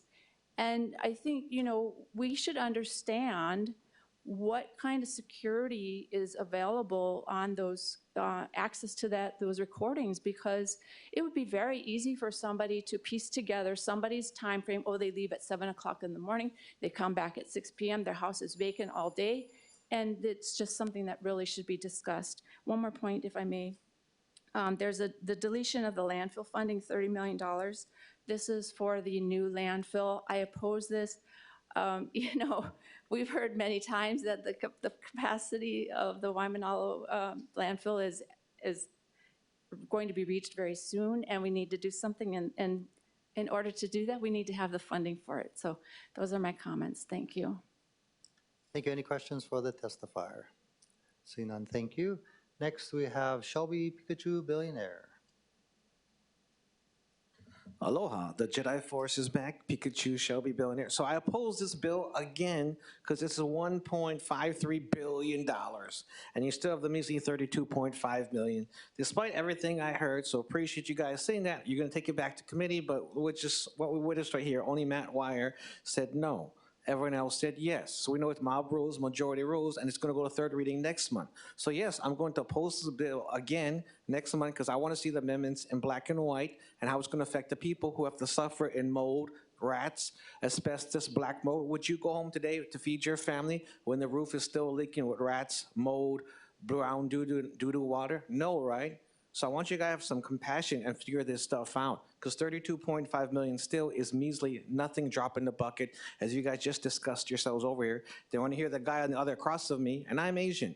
When I go watching outside listening, we can see the Asian eyes, and you start talking bubbles to me, and it doesn't make no sense. And I'm pretty akamai because I ran this all through AI, so I know the numbers, I know what I'm talking about. We don't got time to go through my entire testimony, but we got to do something to change our hearts and feel the force, because our people are suffering. North Shore, Auntie Blanche, Waimea, they called me, Pikachu, for help, because we called 911, DFM, everything moving about Darius, Keela, Samantha Core, Chris Maroka, Antropo. We're all busy, we're stuck, because they just said, this is not responsibility. Podcast private road owned by Pine Ridge. We can't help you. We can't help the church. We can't help anything. You're on your own. Where do we pump the water? My solution to all of you is call the Army Corps of Engineers, Hawaii Adjutant General. Right above that's all U.S. Donald Trump lease land for $1, whatever a year. Dump it all there. They're spending $2 billion on a war running from the Epstein files. Make the feds pay for it. Help the people. Thank you very much. Thank you. We have Shayna Dela Cruz. I believe she is not present. She did testify in opposition earlier today. Next, we have Yuki Agresti. Mr. Chair, the testifier is not logged on. Okay. Nadine Takai Day.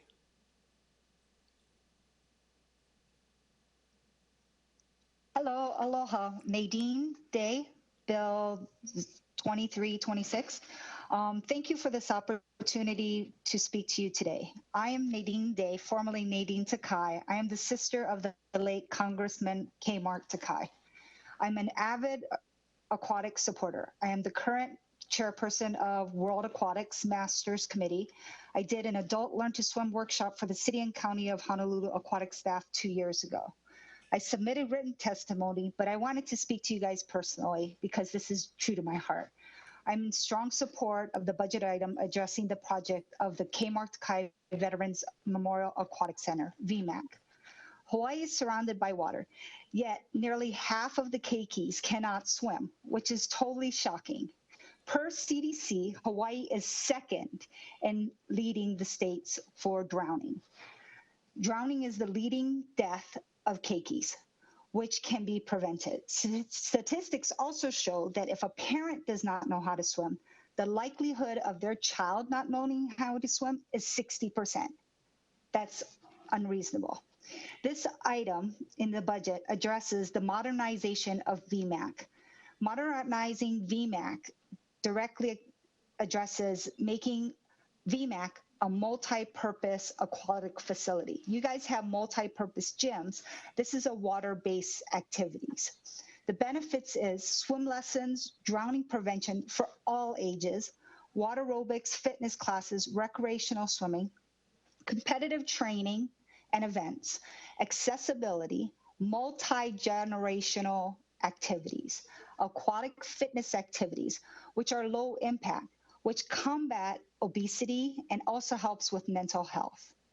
So this budget item for this project is not about just fixing broken bulkheads, old blocks, bathrooms. It's about creating a safer, more functional, multi-purpose aquatic center in Hawaii that the community deserves. It transforms what's a limited, safe, compromised pool into a vibrant community resource that saves lives, develops athletes, promotes fitness across all ages, makes efficient use of your public facilities.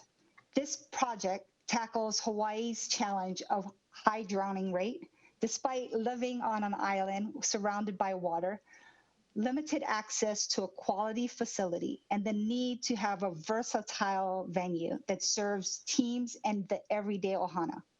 So please support this budget item. It's very dear to my heart. Swimming literally saves lives. So mahalo for your time and dedication and making Hawaii safe. Thank you. Thank you. Is there anybody else? Any question? Oh, any questions for the testifier? Seeing none, thank you so much for being here today. Do we have any other testifiers who'd like to testify on Bill 22, excuse me, 23? Seeing none, members, we're in discussion. Councilmember Tupola. Thank you, Chair. I appreciate the time. Thank you, everyone who testified. These two bills represent the annual budget for the whole city. And if we don't keep it moving, or if everyone votes no, then it becomes the underlying bill that was given to us by the administration. So the process that we're going through right now here is bringing our community's thoughts, concerns, needs to these amendments so that this bill can reflect more what we think needs to happen on the ground. I just have 4 comments about why I'm voting yes on this bill.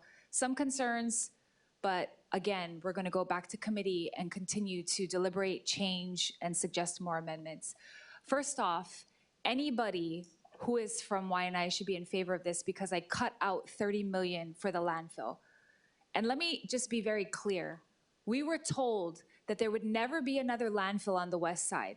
And I was shocked and surprised to see this amendment in the budget that was never told to me. It was the first time I saw it, was when we had our hearing. In addition to that, the land that's being proposed to be purchased is owned by Campbell Land Company, and they were shocked as well. In fact, their land is not for sale, and I'll get that in writing from them. I do agree that there needs to be forward progress, which is why I suggested that we have a task force so that we can continue to invest our money in technology upgrades that will take us away from the use of landfill and take us completely into reuse, reduce, recycle at the maximum level that we really need to do because we live on an island.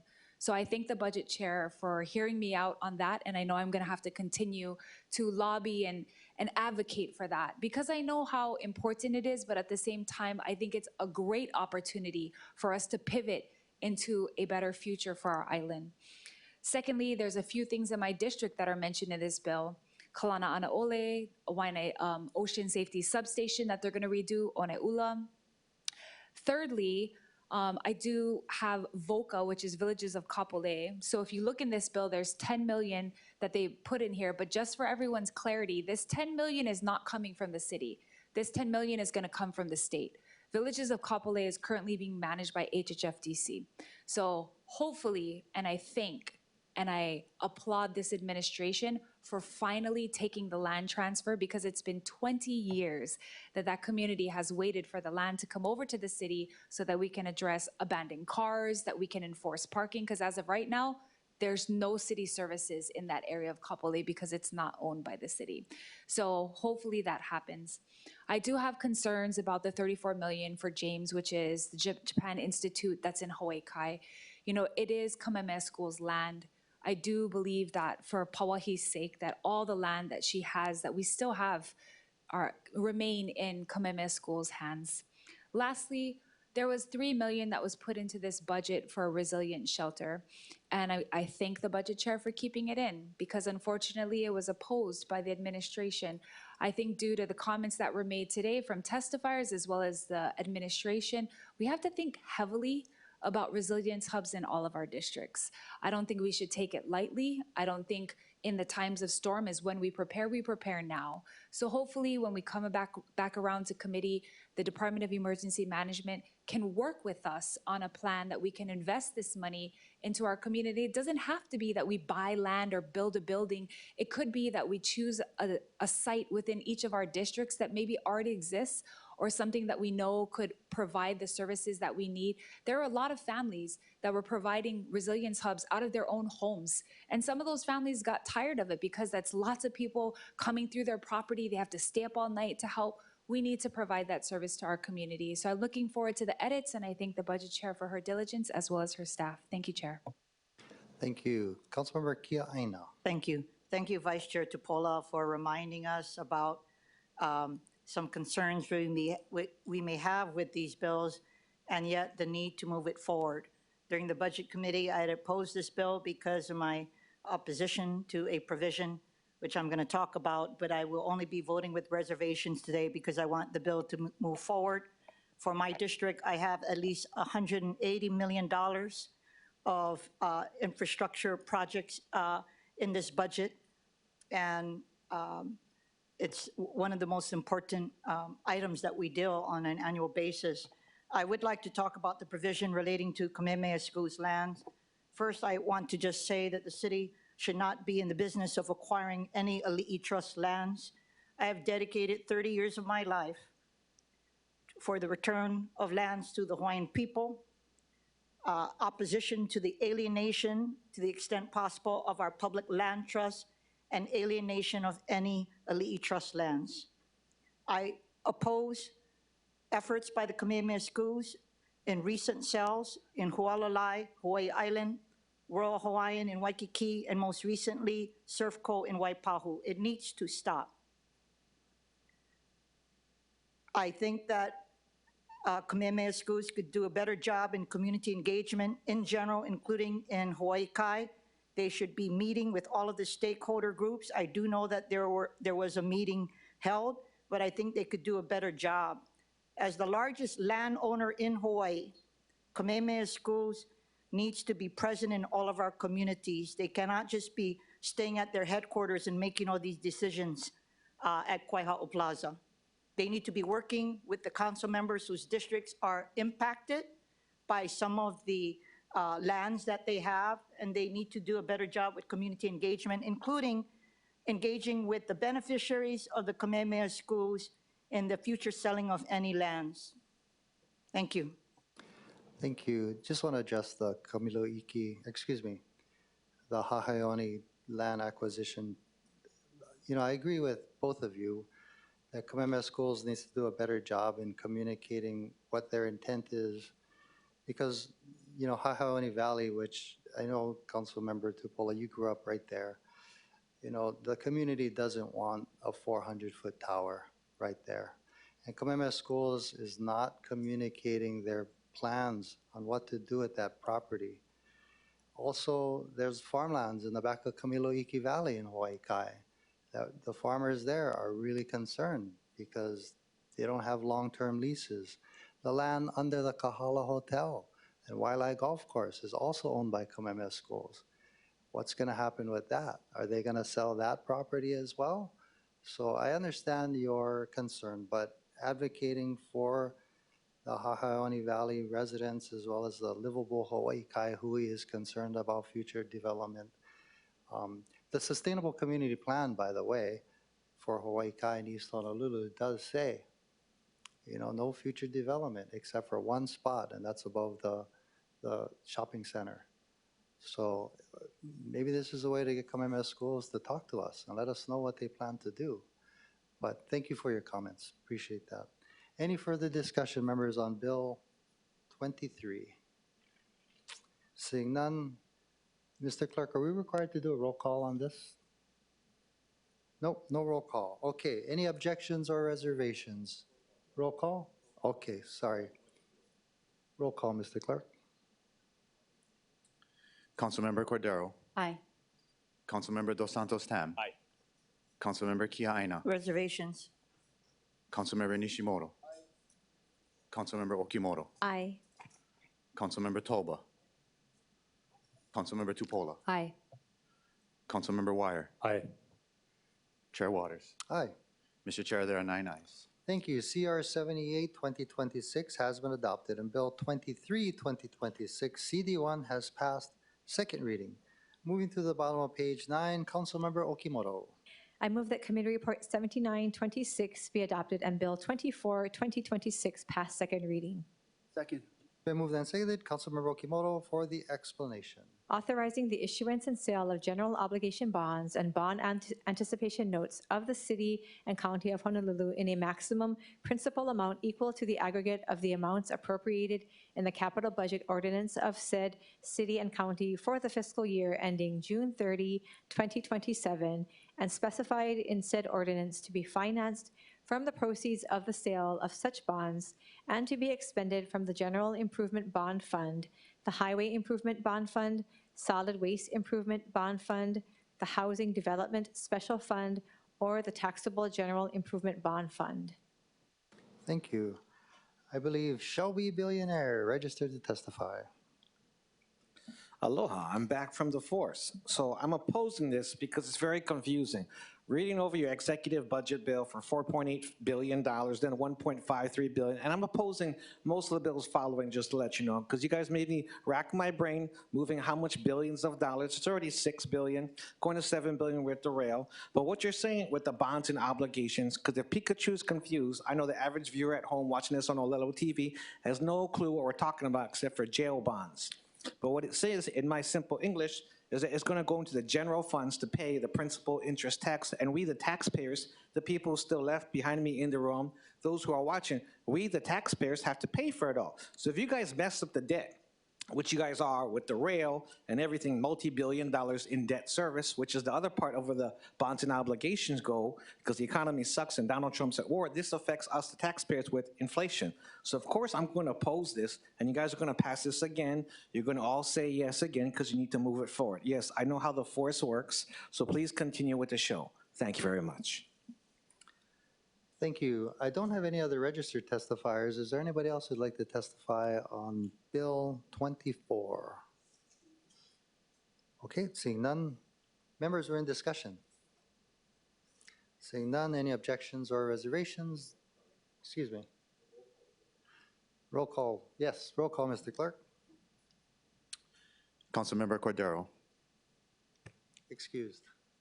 Councilmember Dos Santos Tam. Aye. Councilmember Kia'aina. Aye. Councilmember Nishimoto. Councilmember Okimoto. Aye.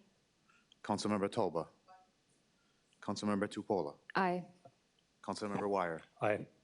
Chair Waters. Aye. Mr. Chair, there are 8 ayes, 1 member is excused. Thank you. CR 79 and CR 79, 2026 has been adopted. And Bill 24, 2026 has passed second reading. Members, moving to the top of page 10, Councilmember Okimoto. Chair, I move that Committee Report 8026 be adopted and Bill 26, 2026 pass second reading. It's been moved and seconded. Councilmember Okimoto for the explanation. Relating to the Honolulu Authority for Rapid Transportation operating budget for the fiscal year July 1st, 2026 to June 30, 2027. Thank you.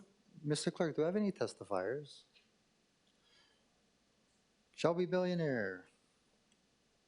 Aloha, the Master Jedi Pikachu is back. So, because you already read my testimony and you already heard how my feelings are, Pikachu Shelby Bird wants to tell you how much money you guys are going to reallocate. So from $725 million, you guys are going to reallocate $548.1 million is into the general funds, and $172.6 million is going into debt service. And this is just for your operating budget. What the heck is going on? I just complained about your $6 billion ask for next year. Now you guys are moving about close to $800 million, close to $1 billion. Do any of the people in the room know me behind what's going on? We got $1.3 billion in damage right now, confirmed by Josh Green. You guys need FEMA's help, HEMA's help, but we got local people in the hubs who need honest support. The rail can wait, our people cannot. Why are we debating about this? But I know you guys are gonna pass this stinking bill again. You guys are gonna play the same show because you need to move the money, and we're gonna go through this again. But I still oppose this bill, and I'm going to oppose the next one because the solution is to redirect the funds to the projects where they need it in each council and district, where North Shore needs, where Waimanalo needs, where Waianae needs, because this has been ongoing problem from Pa'ake, Ili Road for over 20 years before I was born. So if you're going to spend $725 million and tax us through the general funds and the debt service and your bonds and obligations you guys just passed, I say no. Thank you very much. Thank you. Anybody else who'd like to testify on Bill 26? Councilmember, oh, we do have Lori Kaikina, I believe, here. If any members have any questions. Seeing no further testimony, we're in discussion. Councilmember Tupola. Thank you so much, Chair. I just wanted to say in support, thank you to Lori for being here. You know, the past couple years of having her at the helm in leadership at the rail has made all the difference. And I have to be honest about that because when I first got in, there's just so much chaos happening with each station, bid contracts, change orders that really the public was enraged.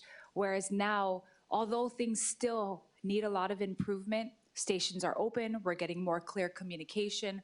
Lori has cut a handful of contracts that didn't seem to be needed for that particular fiscal year. Bear in mind, our budgets are only a year, so we can't be putting things in the budget that we don't intend to spend for years to come. So, you know, I thank her, I thank those at HART who are there now that are trying to keep this fiscally managed, because that's really what the public is asking for. And just for clarity on some of the statements made earlier, Pa'akea Road is actually owned by the state DOT. It's not owned by Pine Ridge, it's not privately owned. Ed Sniffen is in charge of it, and there is infrastructure needed, but that is out of our purview. Secondly, Ili Road is private. And I will say that many, many people went out there, not just state agencies, not just city agencies, private people, residents helping to go help what needed to be done there. And many people got help and are still getting help. But I just wanted to make that comment because there are people that want privacy. They don't want their land and their needs and their pain broadcast publicly, and we're giving them that discretion. We're helping them one by one. So again, unrelated to this, but wanted to set the record straight on that. And thank you again to HART and to Lori. Thank you. Members, any further discussion? Seeing none. Mr. Yoshida, do we have to do roll call? Okay. Roll call, Mr. Clerk. Councilmember Cordero. Aye. Councilmember Dos Santos Tam. Aye. Councilmember Kia Aina. Aye. Councilmember Nishimoto. Councilmember Okimoto. Aye.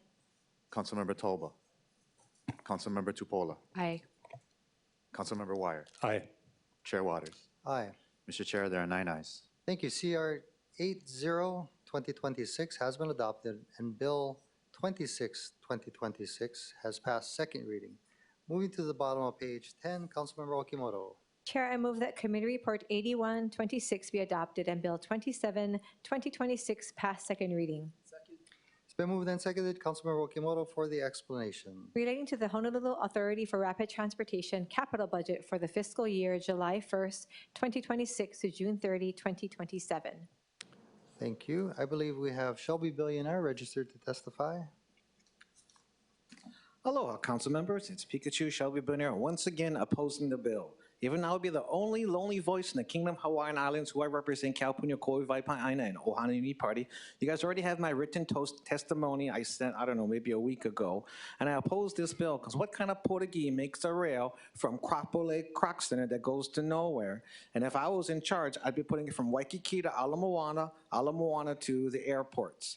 but you're going to destroy everyone's business that's right by the Chinatown and going through there. How do I know? Because I catch the bus to come and see you guys. It takes me at least a half an hour or more and even longer to go through all of that stuff. You ruin people's economy, the small business, just to put the rail, and it's not very convenient.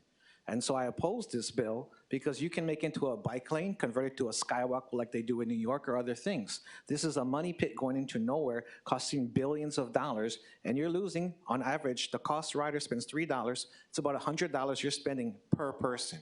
So you guys are losing money every day, and I still recommend you catch the bus. You save money because of gas going up and the war going on, and the bus is $3. It's cheaper. That's how I get here, and that's how I get back. $3 here, $3 back. Thank you very much. It's very cheaper than spending whatever you guys got in black and white. But I know what you're going to do again, and pass this bill, say all yes. I can't stop you. I'm just telling you that I say no, and I oppose this. Thank you very much. Thank you. Is there anybody else who'd like to testify on Bill 27? Bill 27. Seeing none, members are in discussion. Seeing none, roll call, Mr. Clerk. Councilmember Cordero. Aye. Councilmember Dos Santos Tan. Aye. Councilmember Kia Aina. Aye. Councilmember Nishimoto. Councilmember Okimoto. Aye. Councilmember Tolba. Councilmember Tupola. Aye. Councilmember Wire. Aye. Chair Waters. Aye. Mr. Chair, there are 9 ayes. Thank you. CR 81, 2026 has been adopted, and Bill 27, 2026 has passed second reading. Turning to the top of page 8, Councilmember Okimoto. I move that Committee Report 8226 be adopted and Bill 28, 2026, CD1 as amended pass second reading. It's been moved and seconded. Councilmember Okimoto for the explanation. Relating to the legislative budget for the fiscal year July 1st, 2026 to June 30, 2027. Thank you. I believe we have 2 registered testifiers, starting with Natalie Iwasa.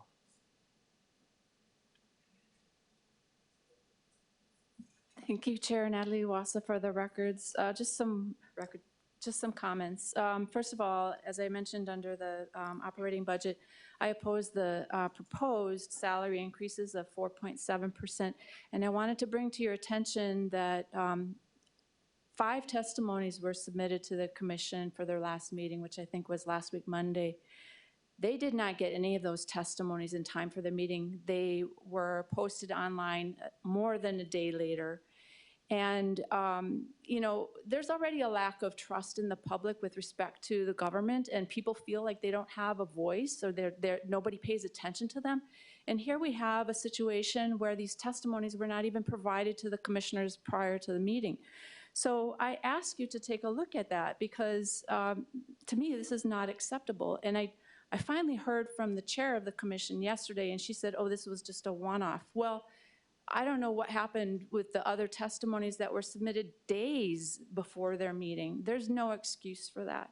So I ask you to follow up on that. I also want to note that you appoint 3 of the 6 members to the commission, and the commission is administered by the council services to ensure compliance with laws and rules. And, you know, the perception, I think, in the public is that the system is rigged because there's not really any kind of independence with respect to this. So I'm not quite sure what the answer is to that, but I do ask you to look at why the testimony wasn't submitted. With respect to the proviso on page 5, proviso E, it allows transfers between activities and expenditures between the various sub-budgets with the council chair's approval. And, you know, you require the city to come before you every time there's a change that is above a certain threshold. I just ask for the same thing for the city council. It is a sign that there's transparency, that there's nothing happening in the background that we don't know about. So I ask you to take a look at that proviso. The council allotments of $10,000 per district, that's an addition of $90,000 to the legislative budget. I oppose that. And I also ask once again that you provide information on your vacant positions, again for transparency, and because you request a lot of detail from the administration, yet you're not providing it for yourselves. it just looks bad. So those are my comments on this particular bill. Bill, thank you. I appreciate that. In anticipation of your testimony, I did look at the vacancies. The council has 5 vacancies, 2 of which are with council administrative services. We keep those vacant in order to hire paid interns during the summer. And then 3 vacancies are amongst the members. Each member controls their own, staff. So there's 3 vacancies amongst the council members, 2 vacancies amongst council administrative services.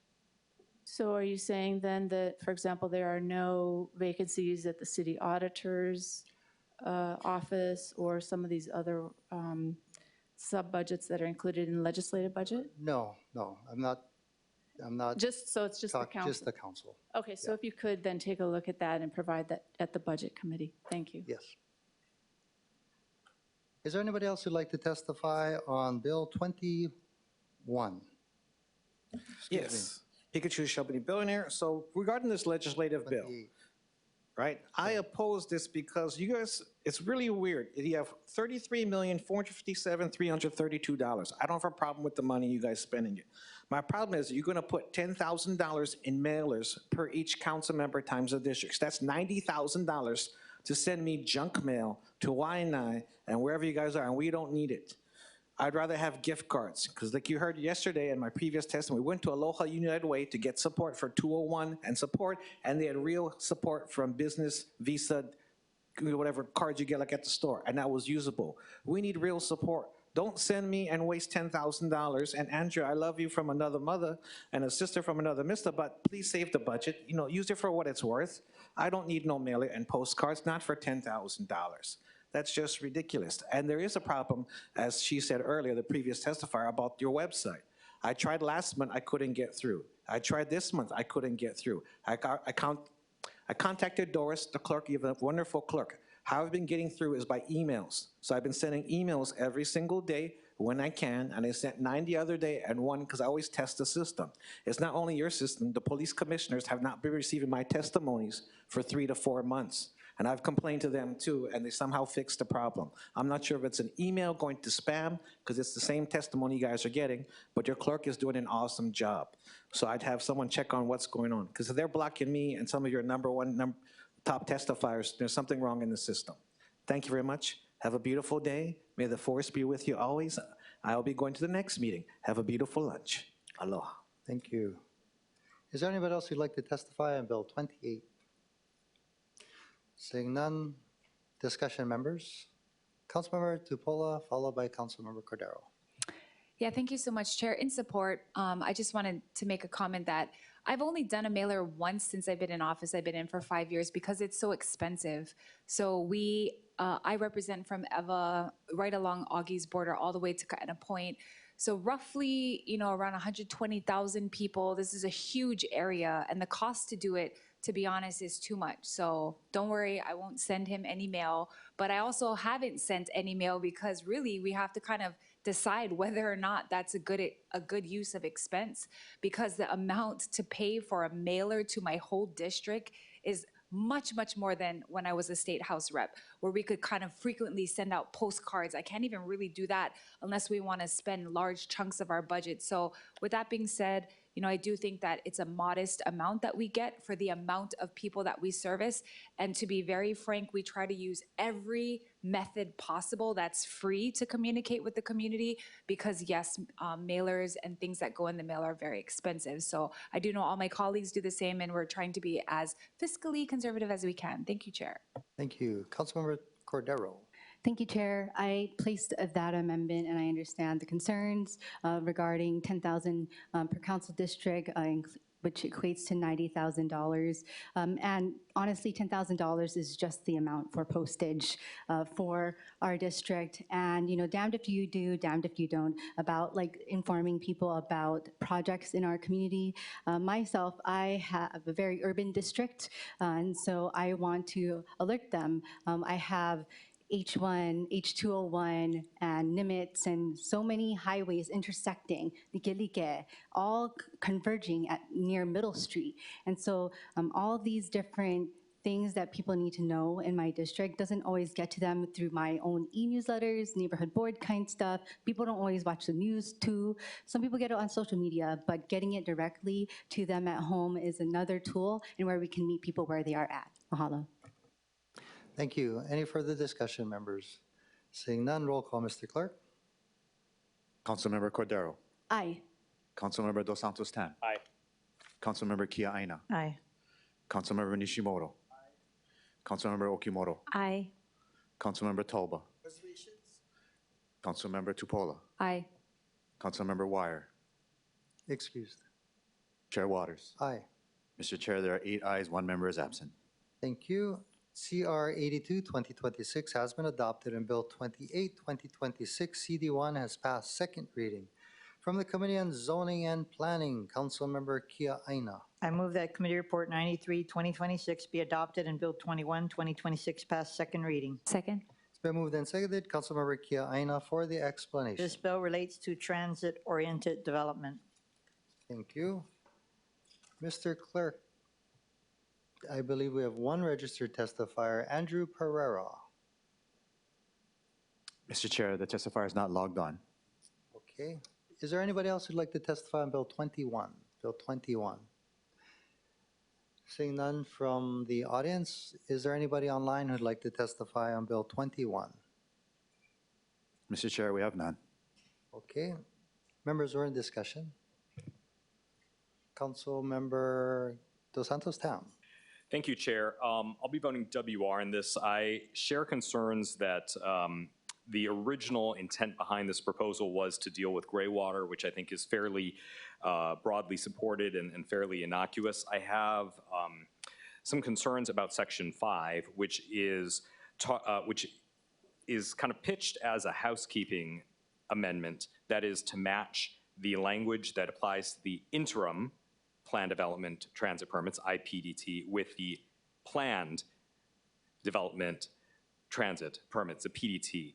And back when this original process was being set up in 2017 and then again in 2019, it took 4 years to come up with this language. And simply copying and pasting it from the IPDT process to the PDT process as is proposed in this bill is not actually a housekeeping amendment. It's a major policy question for us to deal with.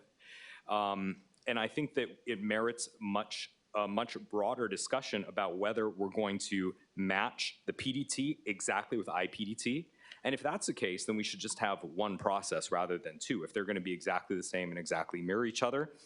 And I'll also posit that the IPDT process and PDT process were set up years ago, again, going back to 2019 and 2020, at a time when kind of development pressures and the kinds of ways that we wanted to regulate development were a little bit different.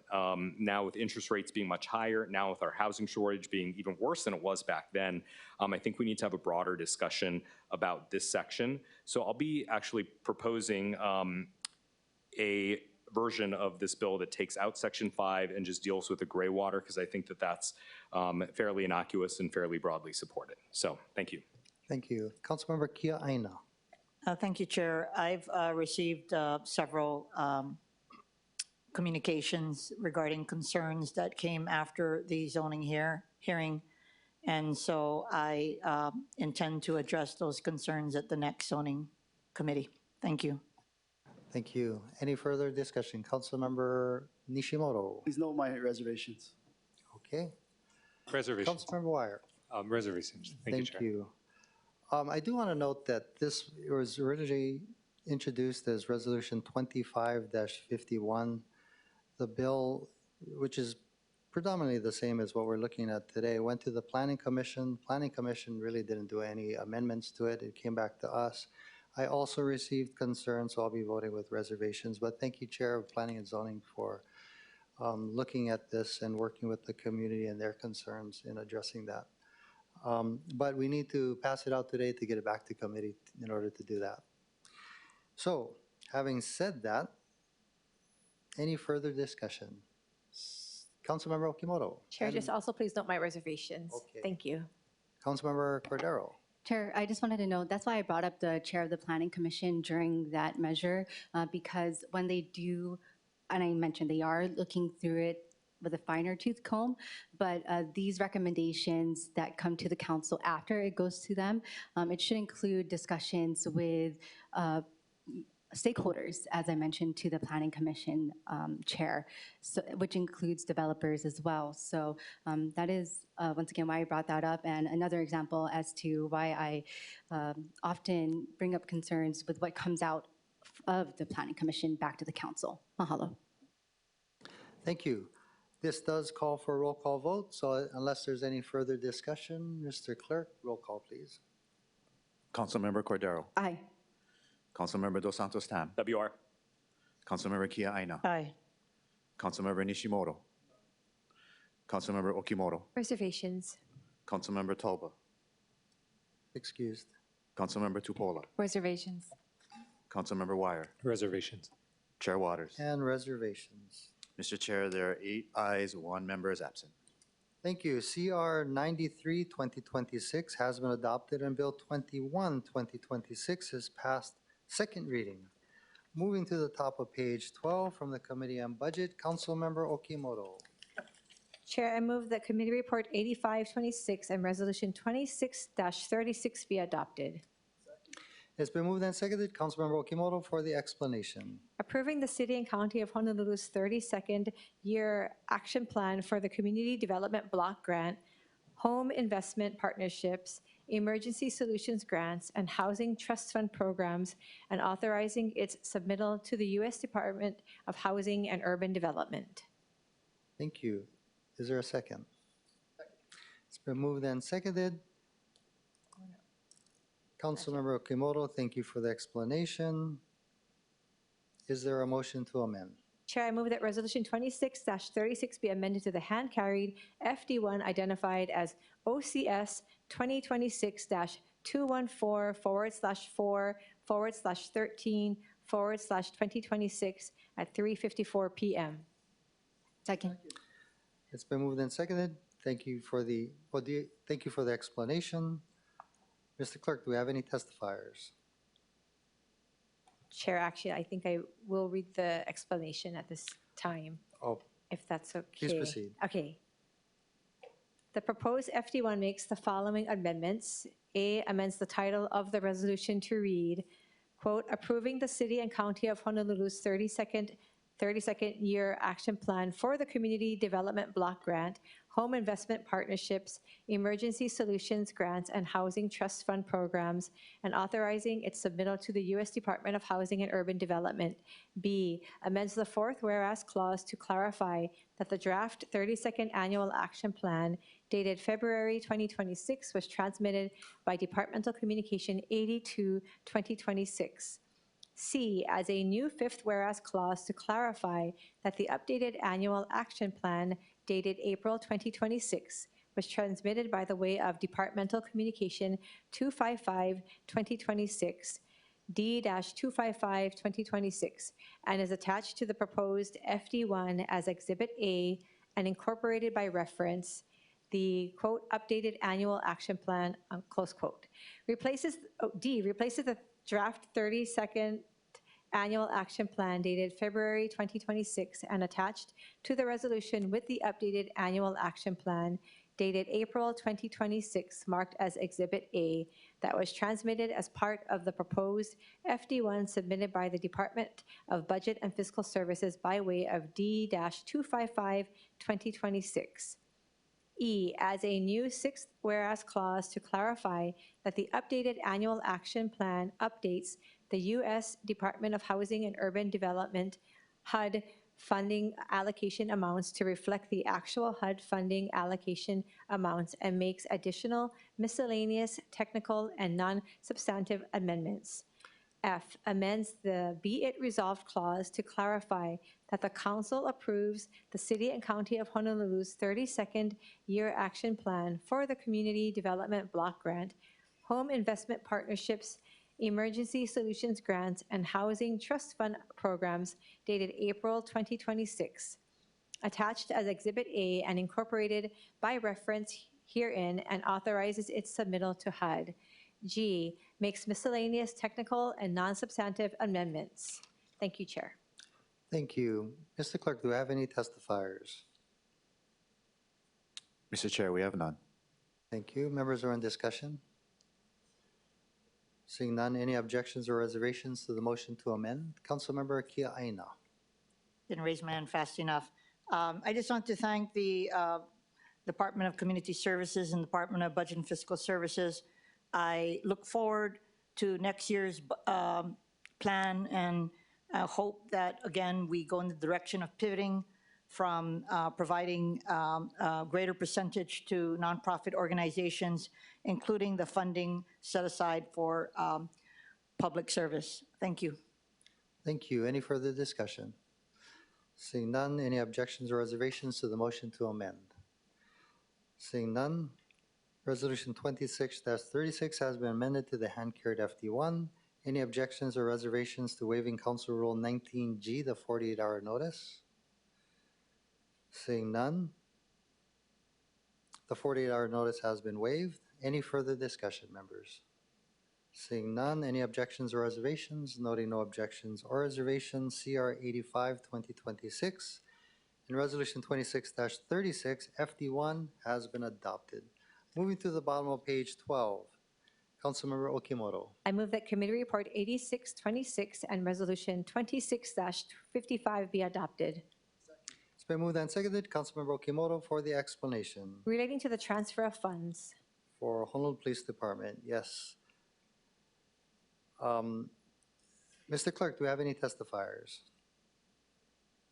Mr. Chair, we have none. Thank you. Members were in discussion. Councilmember Tupola. Thank you, Chair. In support, I just wanted to make mention that we are getting close to the end of the fiscal year, so we're going to see a lot of these transfer of funds. And I just want to remind everyone that last year, right before we voted on the last budget bill, there was a suggestion from HPD to transfer 13 million, which then was corrected to 11, and then we ended up transferring 7 million, which is still a lot. So this goes to show that we should have provisos on some of these items, because if we don't, we will not be able to track things like this. We know that they need money for overtime. We know that sometimes it's hard to gauge how much money needs to go to patrol or whatnot. But I think every year, if we're not tracking this carefully or actually being able to show where the transfer was for what reasons, we will continue to do this. So I just wanted to make mention of that because, again, we support HPD, but we're trying to get into a better way that we budget fiscally, and this has to be done in a way that we can track it from year to year. Thank you. Thank you.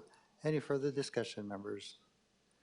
Seeing none, any objections or reservations? Noting no objections or reservations, CR 86-2026 and Resolution 26-55 has been adopted. Turning to page 13, Councilmember Okimoto. Chair, I move that Committee Report 8726 and Resolution 26-74 be adopted. Is there a second? Second. It's been moved and seconded. Councilmember Okimoto for the explanation. Relating to a transfer for the payment of hazard pay under the Department of Budget and Fiscal Services. Thank you. Mr. Clerk, do we have any testifiers? Yes, I believe we have Ms. Iwasa. Okay. Mr. Chair. Please proceed. Thank you, Chair. Natalie Wassa for the record. Just confirming this is for the bus hazard pay, correct? Correct. Okay, just some comments, and if you would allow me a little bit of latitude. It was noted in the paper a couple times that the employees with the bus are getting health insurance for not only the employee, but for the spouse for their entire lives. And I don't know if this is something that occurs in all of the union agreements, but it's not sustainable.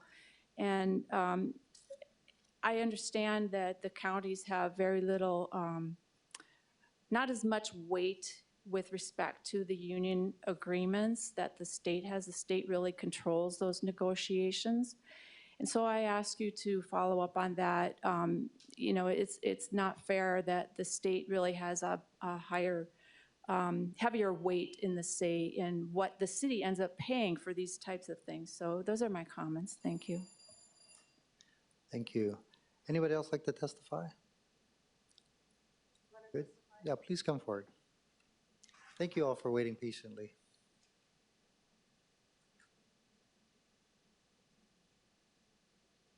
Please proceed. Aloha mai kākou. My name is Joelle Hussey. I'm the Secretary Treasurer at Hawaii Teamsters Local 996. I just wanted to bear testimony, and we're very grateful that we're here today to give what our employees at Oahu Transit Services deserve.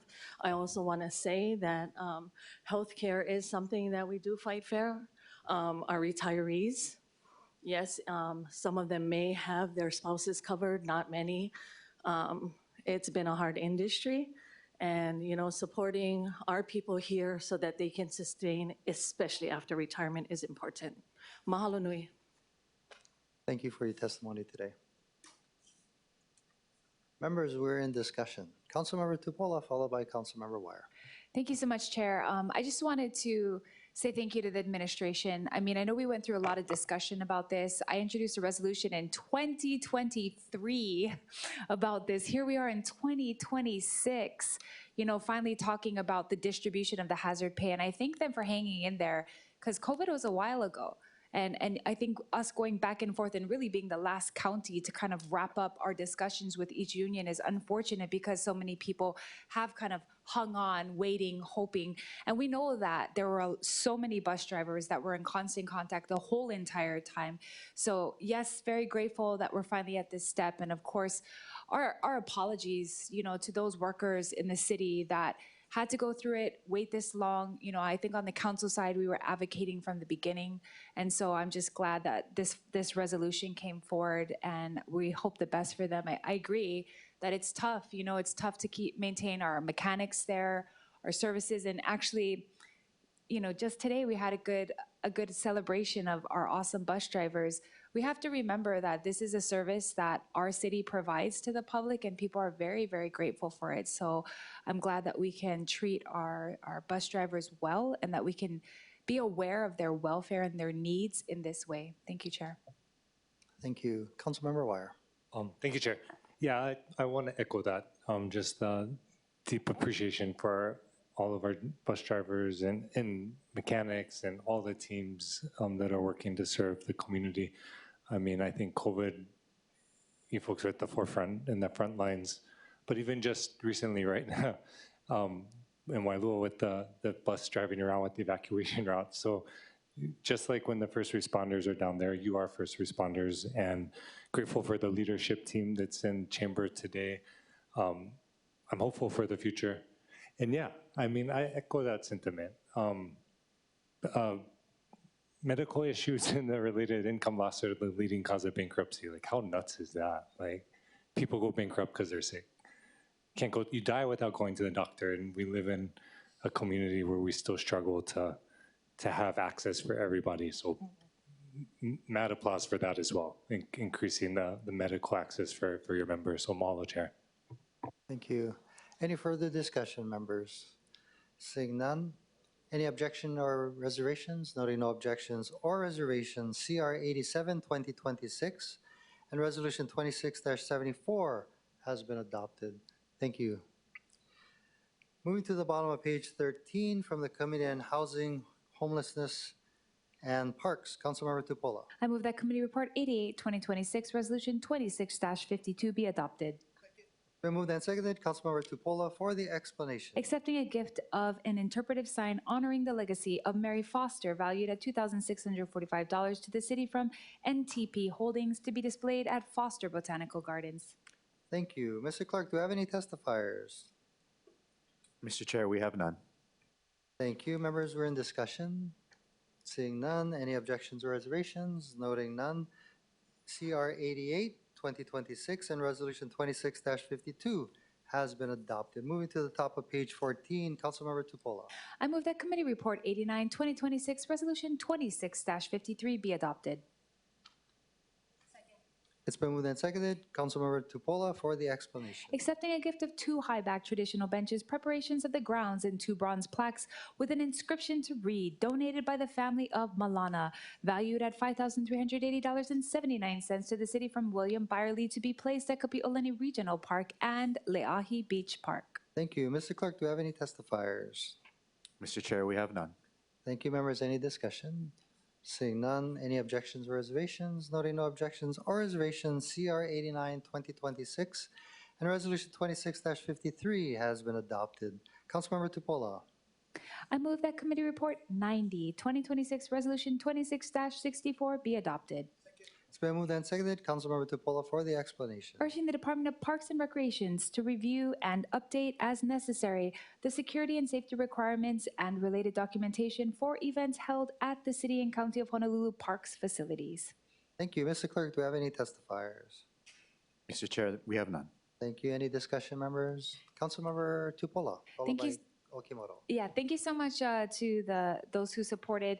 You know, I introduced this resolution with the hope that we could encourage even large private events. So I know that the city does already require like surf festivals and large concerts to kind of hire their special duty, but we do know that there are many people that utilize the parks for graduations, for weddings, and so again, they have this in their rules, but there have been officers in my district asking that if these events are that large, that they always have their own security there, because we cannot have our patrol officers go report to a park because there's a private event that gets out of control. So again, we're trying to suggest this because we want to continue families to encourage families to utilize our parks. We want them to gather in these spaces, but at the same time, our parks are valuable. They need to be cared for, and our parks staff, they work very, very hard to keep these areas well so people can use them. So thank you again to DPR for their support. Thank you. Councilmember Okimoto. Chair, just please note my reservations. Pardon? Just note my reservations. Reservations? Thank you. Okay. Any further discussion, members? Seeing none, noting the objection of Councilmember, or reservations of Councilmember Okimoto, any other reservations or objections? Seeing none, CR 90, 2026 and Resolution 26-64 has been adopted. Moving to the bottom of page 15 from the Committee on Zoning and Planning, Councilmember Kia Aina. I move that Committee Report 94, 2026 and Resolution 26-43 CD1 as amended be adopted. Second. It's been moved and seconded. Councilmember Kia Aina for the explanation. This resolution grants a special management area major permit to allow for the construction of 4 single-unit dwellings, 1 attached garage, a swimming pool with spa and reflection pool, various pavilions, an automobile and basketball courts, and installation of 4 individual wastewater systems and ancillary improvements in Waialua, Oahu. Thank you. Mr. Clerk, do we have any testifiers? Mr. Chair, we have none. Thank you. Any discussion, members? Seeing none, roll call, Mr. Clerk. Councilmember Cordero. Aye. Councilmember Dos Santos Tan. Aye. Councilmember Kia Aina. Aye. Councilmember Nishimoto. Councilmember Okimoto. Aye. Councilmember Talba. Councilmember Tupola. Aye. Councilmember Wire. Aye. Chair Waters. Aye. Mr. Chair, there are 9 ayes. Thank you. CR 94, 2026 and Resolution 26-43 CD1 has been adopted. Moving to page 16, there are no balance of committee reports, nor there are unfinished business. Members, we have approximately 4.5 pages of new business. We could either take a break for lunch and come back or power through and finish. Power through? All right. Thank you. Vice Chair Tupola? I move that Resolution 26-69 be adopted. Second. It's been moved and seconded. Vice Chair Tupola for the explanation. Accepting a gift to the City of lodging, airfare, and per diem valued at an estimated $2,066 from the United States Election Assistance Commission, USEAC, for the Office of City Clerk's Election Administrator to attend the EAC Standards Board meeting in Chicago, Illinois from April 16 to April 17, 2026. Thank you. Mr. Clerk, do you have any testifiers? Mr. Chair, we have none. Thank you. Any discussion, members? Seeing none, any objections or reservations? Noting no objections or reservations, Resolution 26-69 has been adopted. Moving to the top of page 17, Vice Chair Tupola. I move that Resolution 26-77 be adopted. Second. It's been moved and seconded. Vice Chair Tupola for the explanation. Accepting a gift of travel-related expenses valued at $450 to the city from Fuzhou Municipal People's Government for Mayor Rick Blangiardi's visit to Fuzhou, China from April 23rd through the 26th, 2026. Thank you. Is there a motion to amend? Councilmember Nishimoto. Thank you.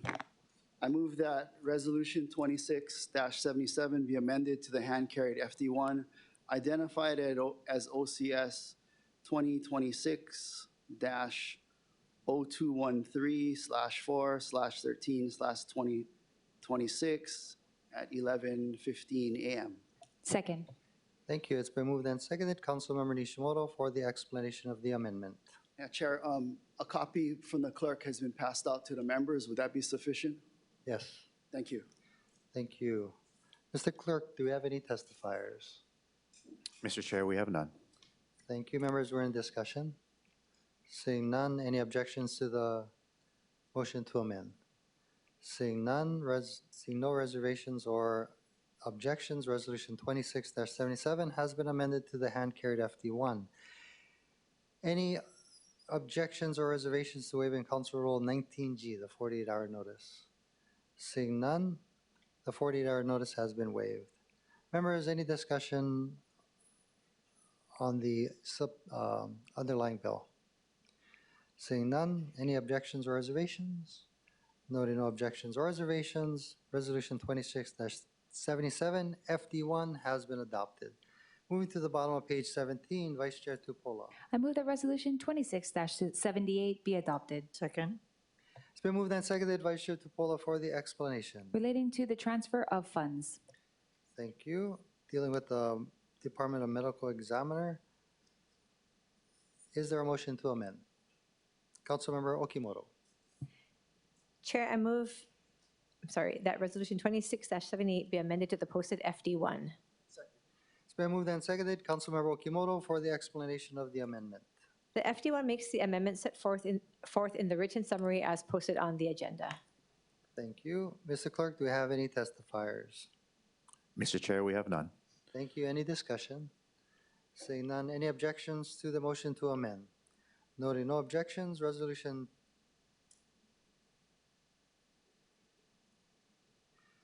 26-78 has been amended to the posted FD1. Any further discussion, members? Seeing none, any objections or reservations? Noting none. Resolution 26-78 FD1 has been adopted. Moving to the top of page 18, Vice Chair Tupola. I move that Resolution 26-79 be adopted. Second. It's been moved and seconded. Vice Chair Tupola for the explanation. Accepting a gift of travel, lodging, meals, and related expenses valued at $2,133.50 to the city from Abundance Network Education for Councilmember Tyler Dos Santos Tam to participate in the Abundance Elected Fellowship Program in-person training in Denver, Colorado. Thank you. Mr. Clerk, do we have any testifiers? Mr. Chair, we have none. Thank you. And members, any discussion? Seeing none, any objections or reservations? Noting no objections or reservations, Resolution 26-79 has been adopted. Moving to the bottom of page 18, Vice Chair Tupola.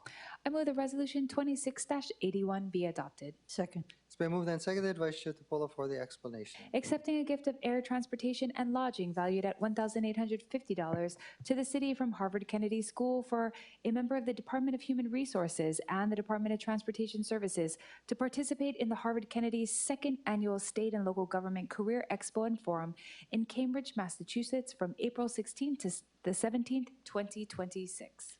Thank you. Is there a motion to amend? Councilmember Nishimoto. Thank you. I move that Resolution 2681 be amended to the hand-carried FD1 identified as OCS 2026-0211/4/13/2026 at 10:15 a.m. Second.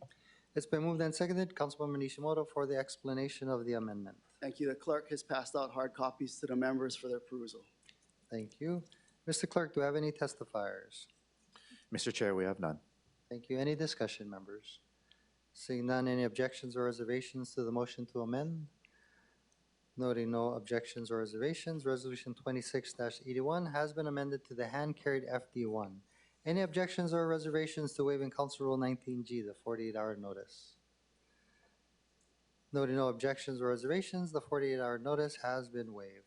Members, any further discussion? Seeing none, any objections or reservations? Noting no objections or reservations, Resolution 28-81 FD1 has been adopted. Moving to page 19, Vice Chair Tupola. I move that Resolution 26-79 be adopted. Second. It's been moved and seconded. Vice Chair Tupola for the explanation. I think I said that wrong. I move that Resolution 26-82 be adopted. Here's the explanation. Accepting a gift of travel, lodging, ground transportation, and related expenses with an estimated value of $2,500 from the Trust for Public Land, TPL, for a representative of the Office of the Managing Director to attend TPL's National Day on the Hill from April 13 to the 15th, 2026 in Washington, D.C. Okay, just to be clear, a second. Second. Thank you. It's been moved and seconded as well as explained. Clerk, any testifiers? Mr. Chair, we have none. Thank you. Any discussion, members? Seeing none. Any objections, reservations? Noting no objections or reservations, Resolution 26-82 has been adopted. Moving to page 20, there's no items for the Committee on the Whole. Any announcements? Councilmember Tupola. Thank you. I just want to announce again for the public, April 25th at the Waianae Mall, 9 a.m. to 1 p.m., the Division for Elderly Affairs, DCS in the city, will be partnering with Elepaio Waianae Coast Comprehensive Health Center to do a community resource fair. It's free to the public. There will be state, city, and federal resources there for those in need from the storm. Thank you, Chair. Thank you. Pardon? Any other announcements? Okay, thank you. Vice Chair Tupola. I move that the meeting stand adjourned until Wednesday, May 13, 2026 at 10 a.m. Second. It's been moved and seconded. Any objections? No objections. The council stand adjourned until Wednesday, May 13th, 2026 at 10 a.m. Thank you, members. It is now 12:45. We stand adjourned.